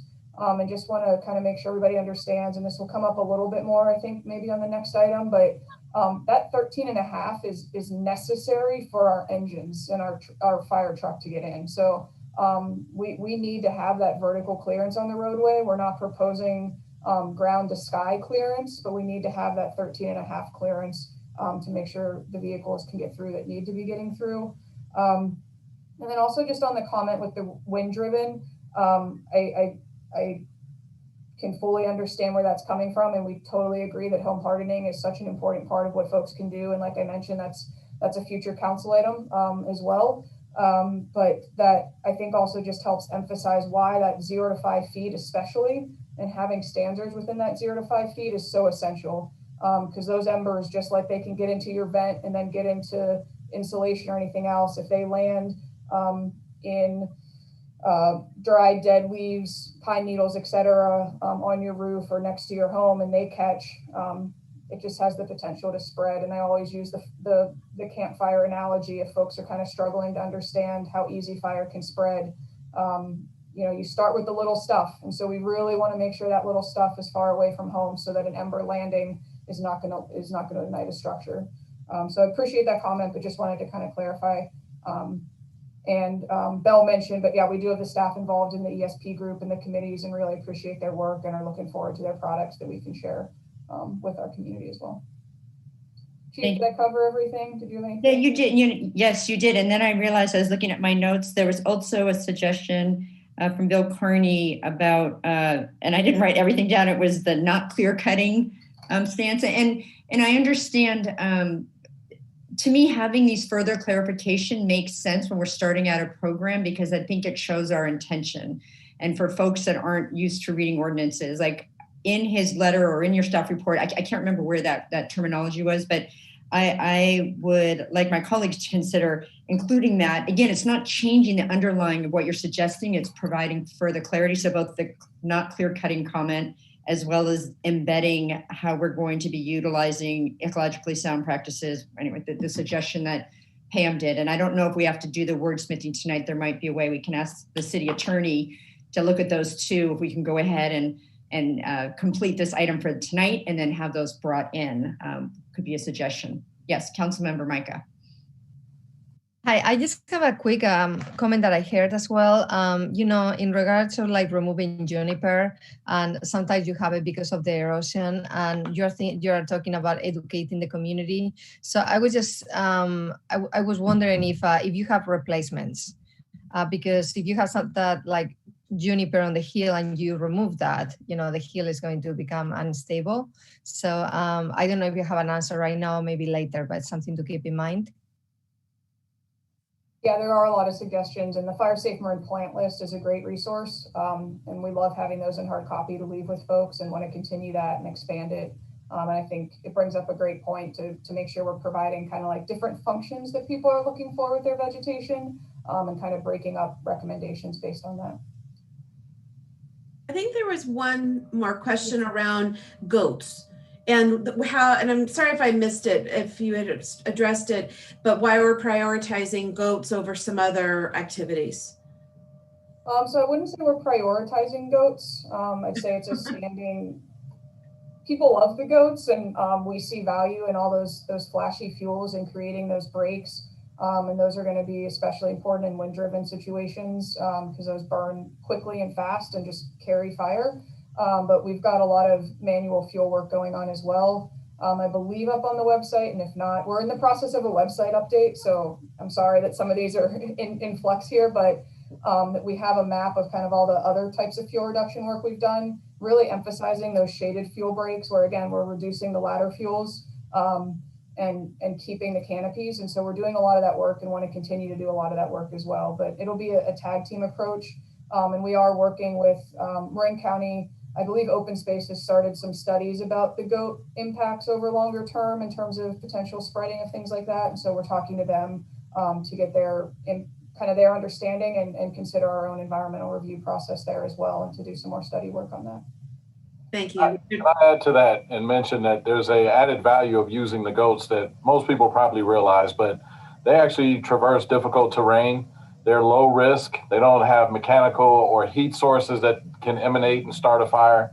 And the pricing and the return on investment, I guess you'd say, for the goats' benefit, as well as for the soil, if you will. I think it's been pretty well established that this is a very economical way and efficient way of approaching taking the grazing and reducing the fuel. So I would hate to give someone the impression that it's being prioritized, but it certainly is one of our important tools. Absolutely. And the community, they're fan favorites for sure.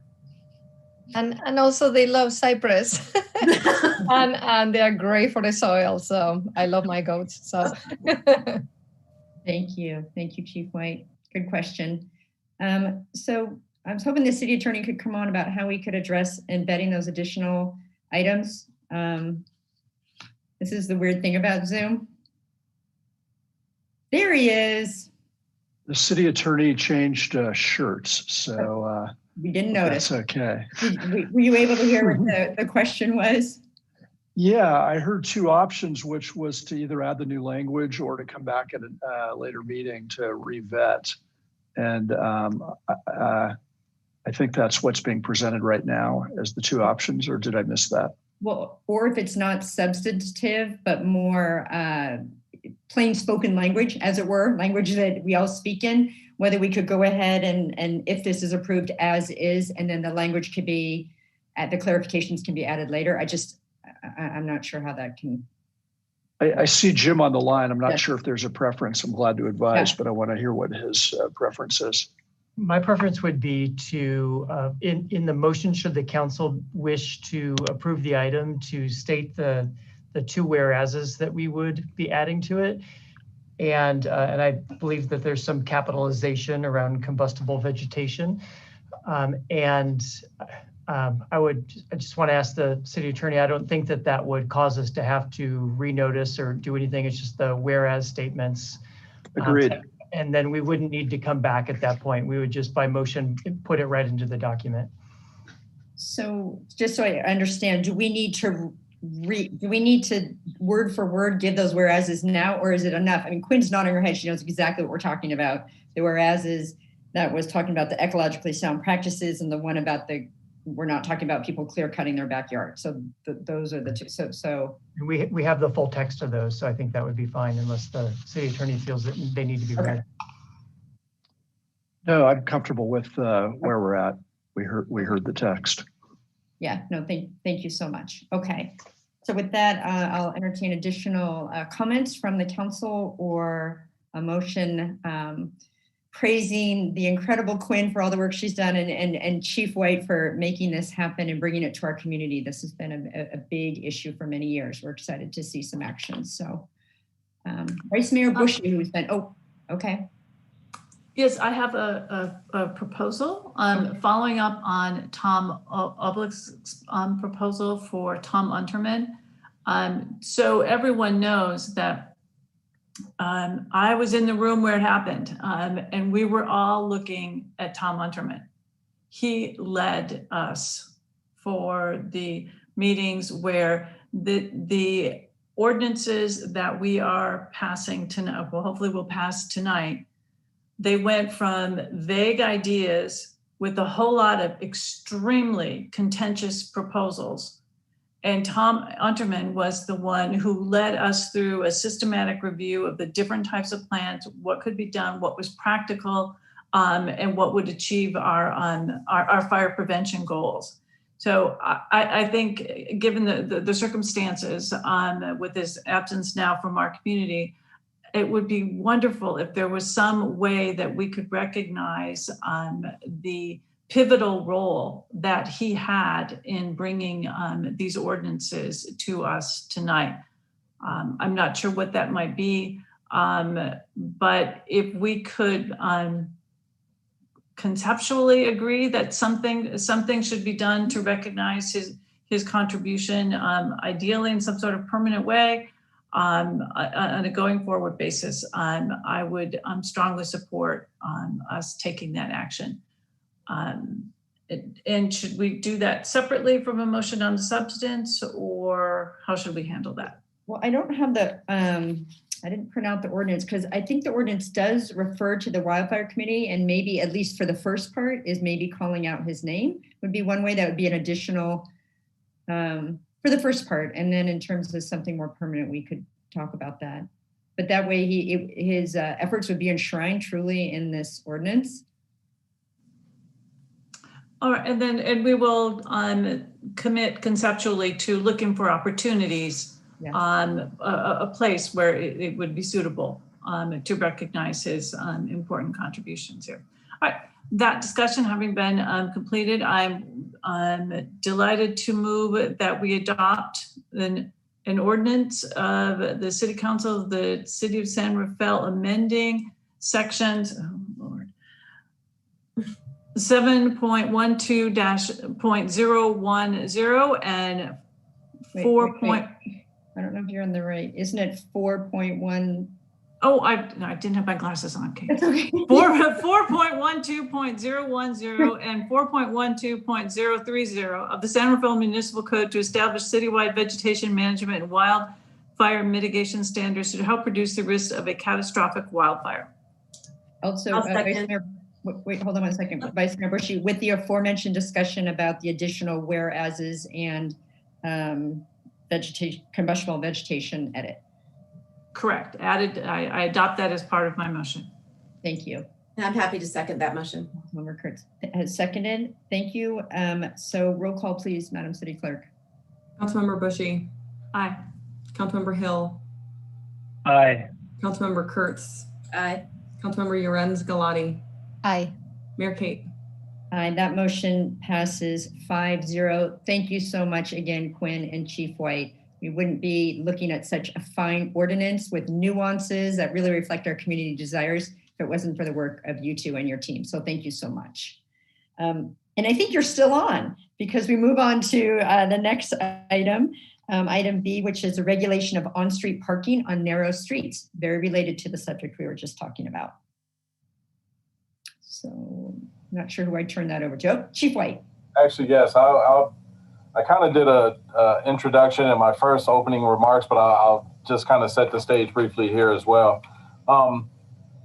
Clearly this is a challenge that many communities face, decisions on how to best create areas that there's easy routes of travel within communities. And it's very difficult when you have communities that were built maybe 100 years ago, or even older communities than that had very narrow and winding roads and hillsides that weren't really originally designed to have multiple occupants or multiple structures in those areas. And so, unfortunately, over time, multiple communities, including ours, have not really done the best job of looking to widen roads or create or make changes to the infrastructure so it could support the safe parking and or access and egress for personnel who have to get either emergencies or deliveries or basic services such as, garbage and Pacific Gas and Electric and other activities that require now larger apparatus to navigate some of these difficult areas. And so with that,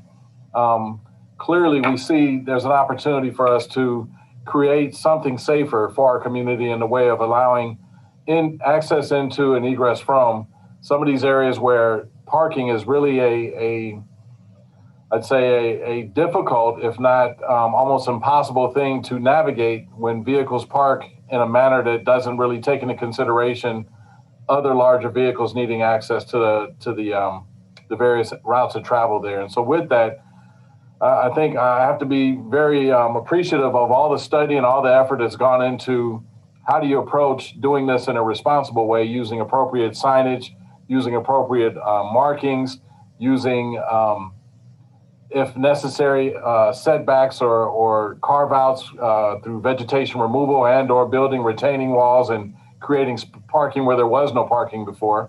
And so with that, there's a real concerted need to ensure that our community members feel safe and can get in and out and receive the resources that need to get in and out of those areas. And with that, Quinn's got a presentation she's going to share tonight. We're going to have some photographs that kind of set the stage and help you see some of the problems that we experience here in our community. The great thing about what we're doing is we also have a list of areas where we know there are challenges, and we're going to prioritize those areas that we know are challenges and decide which are easiest low-hanging fruit to try to make some changes, and then which are going to require more supplemental assistance and or interaction with community members, whether they have some challenges with mobility or whether they have some fiscal challenges, as an example. And so you'll hear more about that, but I just wanted to kind of set the tone and help open up the presentation for Quinn, who's taken the time to incorporate a lot of good information from Chief Senate and quite a few others. And so this presentation won't be quite as long as the first, but it'll still be very informative. And so Quinn, when you're ready, please have at it. Thank you, Chief. And I promise this one's a little bit quicker.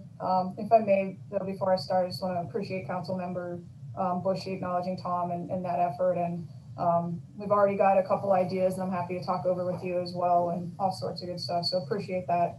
So the parking box proposal in front of you, as Chief White mentioned, is really just kind of another tool in our toolbox. We really are looking at a full 360 of how we're improving evacuation in the city and in the county. And again, this is covered by numerous items in the Wildfire Action Plan, written into the very core of the Marin Wildfire Prevention Authority.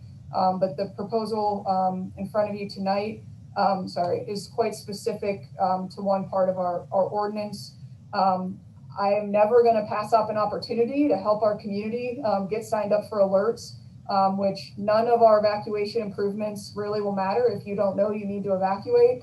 Council, if you'll allow me just a moment to do my shameless pitch on getting signed up for alerts. We only have opt-in systems outside of the equivalent of Amber Alert. So it is incredibly important that folks get signed up. And again, we are messaging, and the county's done a great job in making improvements to make sure we're messaging in English and Spanish. Please go to alertmarin.org if you are not already registered. And then, of course, we've got Nixle, which we use for smaller incidences, which you can just text your zip code to 888-777. And I mentioned the NOAA Weather Radio pilot program we have going, but especially for folks without smartphones or that have bad cell phone reception in their home, these weather radios offer a redundancy. I hope they never go off in the county, because if they go off, it means something really big, bad, and fast moving is happening. But they are a redundancy tool that we have in our toolbox. So moving forward to the specific proposal, it really is just the D, if you will, in the proposal that's changing, and it's adding an additional authority for the traffic engineer, the city's traffic engineer, to be able to install additional signage to mark this, to mark these parking boxes. I believe this really is just building off, and like it says in the staff report, we have the county, or I'm sorry, the city already has the 6 feet from center rule. But as many of you might know, that's very difficult to enforce. It's difficult to understand. It creates a lot of challenges, and especially in some of our hilly, narrow street areas, of course. So with this, we're able to offer clarity and really clearly help folks understand where they can safely park, and that it really does improve overall public safety. Allow not just during an evacuation, and I want to emphasize this point. It's very important for routine emergency access, as well as any other large vehicle, which includes our ever increasing, it seems, delivery truck drivers, as well as our partners like at Whistle Stop and Marin Transit and things like that provide that door-to-door service for folks. And so additionally, we're improving evacuations by reducing choke points. And then we're also able, through this program, to limit the lengths of any areas on the streets that might become only single lanes, essentially because of parking restrictions. And we can assure that happens in a safe way. So this presentation is really just full of pictures. I apologize if you're getting some odd background feedback from me. Something is happening in the ceiling that I can't control. Before we start actually implementing the parking boxes, we want to do this roadside clearance. And on the left is an example of, if we do the roadside clearance, we might be creating a place where a vehicle could park and actually adding parking. And on the right, you can see some overgrown vegetation that's essentially taking a couple feet of roadway away from usable use. And so all of these screenshots are from Google Earth, if you will, in Larkspur, Corte Madera area, things like that, where they already have these things installed. So the parking boxes can be any length. So if it is safe to have a parking box for an extended period of time, we can have that go as long as it makes sense. They're not one per vehicle or anything like that. So that keeps everything quite flexible. We can use them to help us with blind curves, which we know we have quite a few of in the city. So we can make sure we're not installing a parking box right on a blind curve. So that particular curve would still have 2-lane access. But that the parking could exist on either side of it. This is an example of clarifying where you might be kind of in an existing parking spot that half uses the public roadway. And so we can clearly mark those, and we've gotten some feedback on this, neighbors that park half on the street and think they're parking off street, but it really does potentially impact traffic. And so the image on the left is the use of a parking box, whereas on the right, that person isn't in a place that would safely be parkable, I guess is my new word today, where you could safely park, right? Because there's not a parking box installed. And that makes enforcement really easy, right? You're clearly not in a parking box. You're not allowed to be here. You're on the roadway. We can use them in coordination with other control measures like our red curbs. And so that's just an example of that. And so these aren't one stop, but then, and you can sort of see in the top image, right, the sign clarifying parking boxes are in effect in that area, kind of on that central image. And so from an implementation strategy standpoint, and this is of course a fire road, but I really always like supporting the image is a fire road, but DPW is always so great about clearing the fire roads. So I wanted to take the opportunity for all their help and with this project, amongst others. But with the implementation, we'll start with specific areas. We've used a lot of feedback, not only from the community, but from our suppression staff, who are the folks out driving the big vehicles in these areas and where they have challenges. So we'll use physical mailers, actually mailing things to people's addresses, in addition to more of the digital media, working with existing neighborhood groups, et cetera. And that's before we even start. And then we go into the vegetation work and contracting that, again, using MWPA funding, hopefully core funding. If not, it'll be a little bit slower implementation through our local bucket. This does provide an opt-out option if someone wants to do the work themselves for that roadside clearance. And then we start measuring and marking where those parking boxes are going to go. And we hope to do this with actual engines, so folks can see the why and really understand, like, the engine. If you want to park here, look what's going to happen to the engine and how difficult this is going to be. And maybe they can get by if there's an inch on either side, but if they have to do it at a fraction of a mile an hour, that's impacting response times and all that kind of stuff. So we'll get those marked, then we'll get them installed. And then we'll start with warnings, the same way we've changed parking in any other place in the city, with a period of warning for that area before we move towards full enforcement with ticketing and potentially towing, especially on red flag days. But we really hope this is such a clear, understandable parking program that we won't have too many challenges once we get past that initial education piece, which again, we'll have multiple community outreach throughout the process. So I promised it was a lot shorter. I hope the visuals help, and totally open to questions and feedback unless the chief has anything else to add. No, thank you, Chief White. Thank you, Quinn. The visuals are so helpful because we all know what a parking box, we envisioned what we thought it was. And so thank you. I think that was really, really helpful. So any questions of staff from the council? Councilmember Kirch and then Councilmember Hill. Thank you, Quinn. It's good to see this. I see this a lot in Central Marin and how they use it. Do the parking boxes have a defined measure? I mean, is it, because I know in like going to Madrone Canyon in that area, some seem okay and some are not. So I don't know whether it's actually defined. Yeah, so, and Chief Sennett, our deputy chief, actually installed these in Larkspur. So we're really relying a lot of his expertise as well as Chief White's experience in Oakland. And we're really kind of envisioning the idea of 8-foot poles and 6-foot poles. So we hope the parking boxes can be a full 6 feet. But if there was a situation where maybe they were only 5, maybe we do put it there because some vehicles might fit. And again, we want to provide every parking opportunity we can, but that edge is still clear. So if your vehicle fits there, maybe, smaller vehicles can fit in places, larger can't. So 6 feet is the default, but certainly with some flexibility, as long as we're maintaining at least that 8-foot of clearance, considering the length of a fire engine and turning radius. And the second, thank you.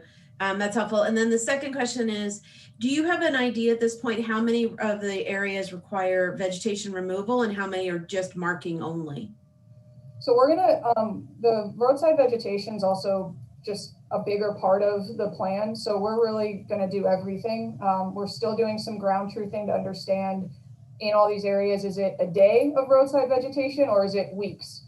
Is it bucket trucks or is it understory kind of thing? So we're still kind of sorting that out, but we do want to see that roadside vegetation cleared throughout the city, quite frankly. We think that's a huge piece of ignition reduction as well as keeping everybody safe during evacuation. So great question, really hard to answer right now, but that's, and this is kind of going back to the earlier item, it is going to be phased. I expect even just one pilot area to take 4 to 6 months by the time we do all the outreach and education we want to do.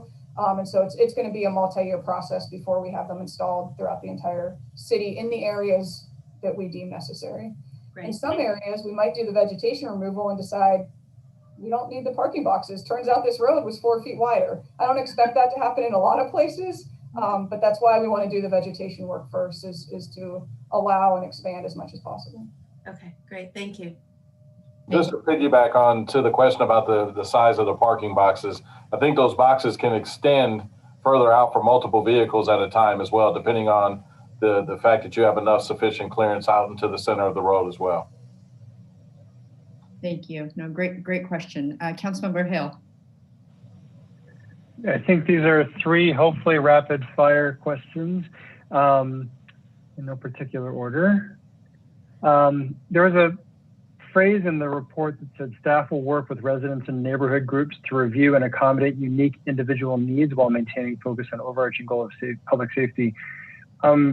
My imagination can go to some extremes, and I imagine that there could be some scenarios that this could be a counterfactual, but where someone enjoys a certain parking situation that may not be safe, and whatever kind of initial mitigations are not really working out. I guess we could stretch that pretty far, and I guess obviously when we get there, we'll get there. But I'm curious if you had in mind, what that extent would be to accommodate someone's unique needs, so they don't have to say walk, I don't know, a quarter mile away. I'm making up something probably extreme, but I'm just curious what you've thought about that. Yes. So we want to do everything we reasonably can do, and we've started talking to our building team as well in terms of, are there exceptions we might need to make to the hillside ordinance or things like that to allow for more off-street parking. I do hope most of them are few and far between. I hope most people are parking almost 100% legally and just need the extra marking to know for sure. And so we will handle those on a case-by-case basis. But in some cases, like you mentioned, there might just be an extreme situation where public safety has to be the priority, and every single thing we can do just hasn't quite come together yet. And we'll see. We hope we don't come across that. Ideally, we don't. But if we do, we're going to work, especially if it's someone with mobility issues or something that really needs that nearby parking.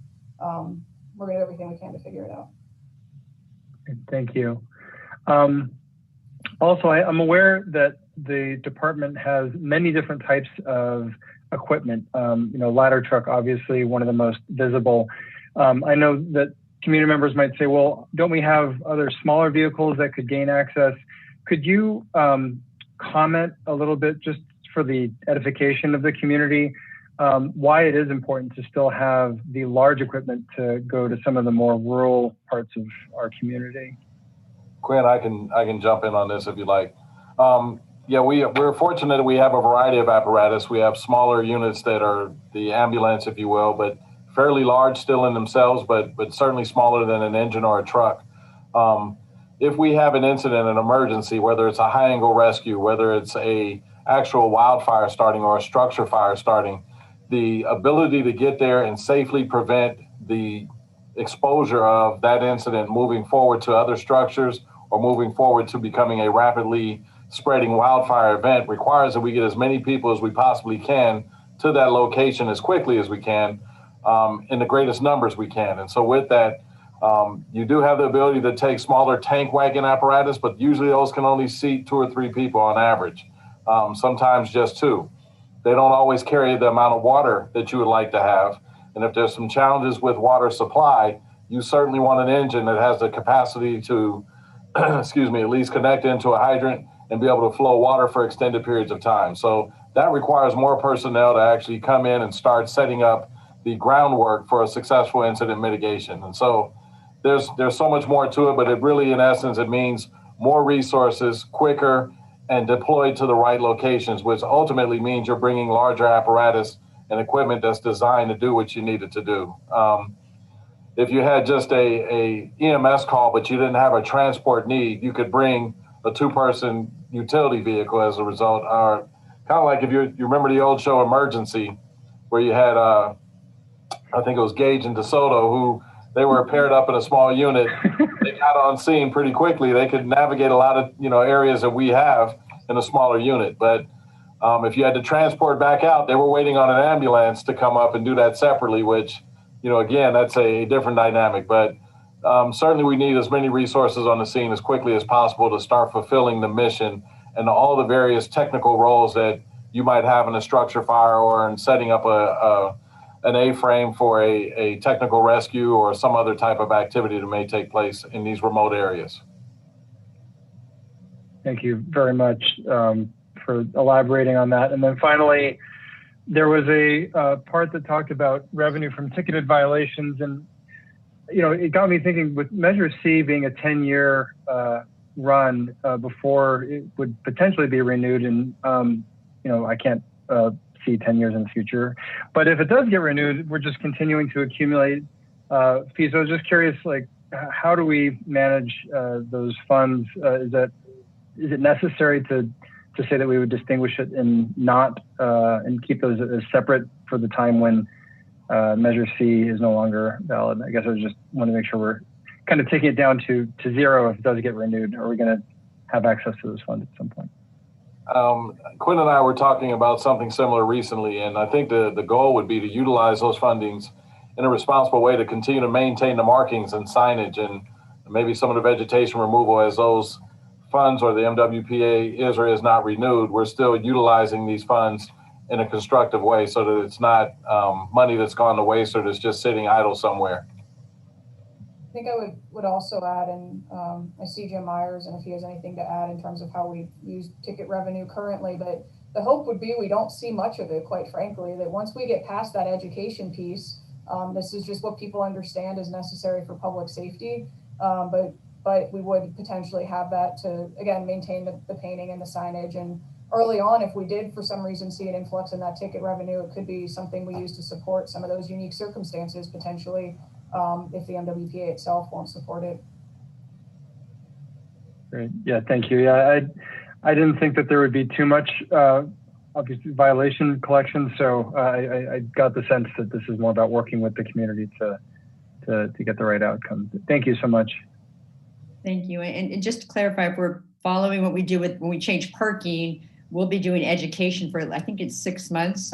You're right. I don't know if Jim Myers wants to clarify, but it's 6 months. So there's a long on-ramp for people to learn. And usually it's homeowners there that will not be ticketed right away, but they'll get to be educated before they get cited. So we'll hope for 0 sightings. If there aren't any additional questions, I will ask Madam City Clerk to see if there's any public comment on this item. There she is. Thank you. Thank you. The comment on Zoom, please use the raise hand feature. And if you're commenting by telephone, please go ahead and press *9 now. And there's no callers on the line.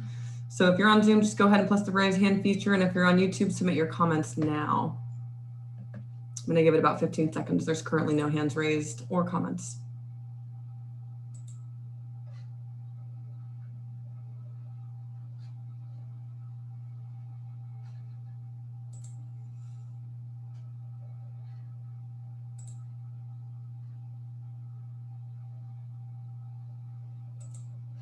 And that concludes public comment. Okay, I will close public comment. There weren't any questions raised during that, so I don't know if there's any additional comments from the council before a motion other than, boy, I can't believe we haven't done this already is kind of my thought as you were going through, and I'm delighted that this is part of the work plan. So that's my initial comment. Any others want to comment, or I'd entertain a motion? Yes. Just noticing both this and the previous item really reflect listening. Quinn, I do remember how many people approached the dais a couple of years ago on vegetation, and we're very, if you will, like just attached to the vegetation and the transition from VMPs now to the one-on-one exceptions, and then even with this one, the approach is so community oriented. So just thank you so much for working through this process. I really think this has arrived in the right place. So thank you for that consideration. Thank you, council member, and thanks to the Fire Commission. And I mean, the list of thank yous just goes on and on, honestly, to get this where we are today. And just really, listening is easy when you have good community input coming and thoughtful responses. And so I just, even just the calls I've gotten to have this past week with folks I haven't gotten to talk to in a year because of COVID stuff. So just appreciate the comment, but really appreciate all the feedback we've gotten. And I truly hope that we've incorporated it in a way that meets community expectations and achieves public safety. And I believe we have. No, excellent comment, Councilmember Hill. Yes, Vice Mayor Bushy. Are we ready for a motion? I think we are. If so, I move that we adopt an ordinance of the Council of the City of San Rafael amending San Rafael Municipal Code Section 5.40.080 regulating parking on narrow, hilly city streets. Motion, is there a second? I'll second. Councilmember Kurtz is seconded. Madam City Clerk, roll call, please. Councilmember Bushy. Aye. Councilmember Hill. Aye. Councilmember Kurtz. Aye. Councilmember Yorenz Galati. Aye. Mayor Kate. Aye, that motion carries 5-0. Thank you again, Quinn and Chief White, for getting us to this moment. We are most appreciative. We don't have any items for the San Rafael Successor Agency. Tonight, I'm going to adjourn our meeting in honor of Maynard Wilms. He was a planning commissioner from 1982 to 1987, and he was also served a year on the San Rafael City Council in 1987, filling in an open term. Passed away recently, and he was a very good man, and he will be missed. He was an excellent public servant. So with that, this meeting is adjourned. Stay safe, wear your masks, and I'll see you in a couple weeks.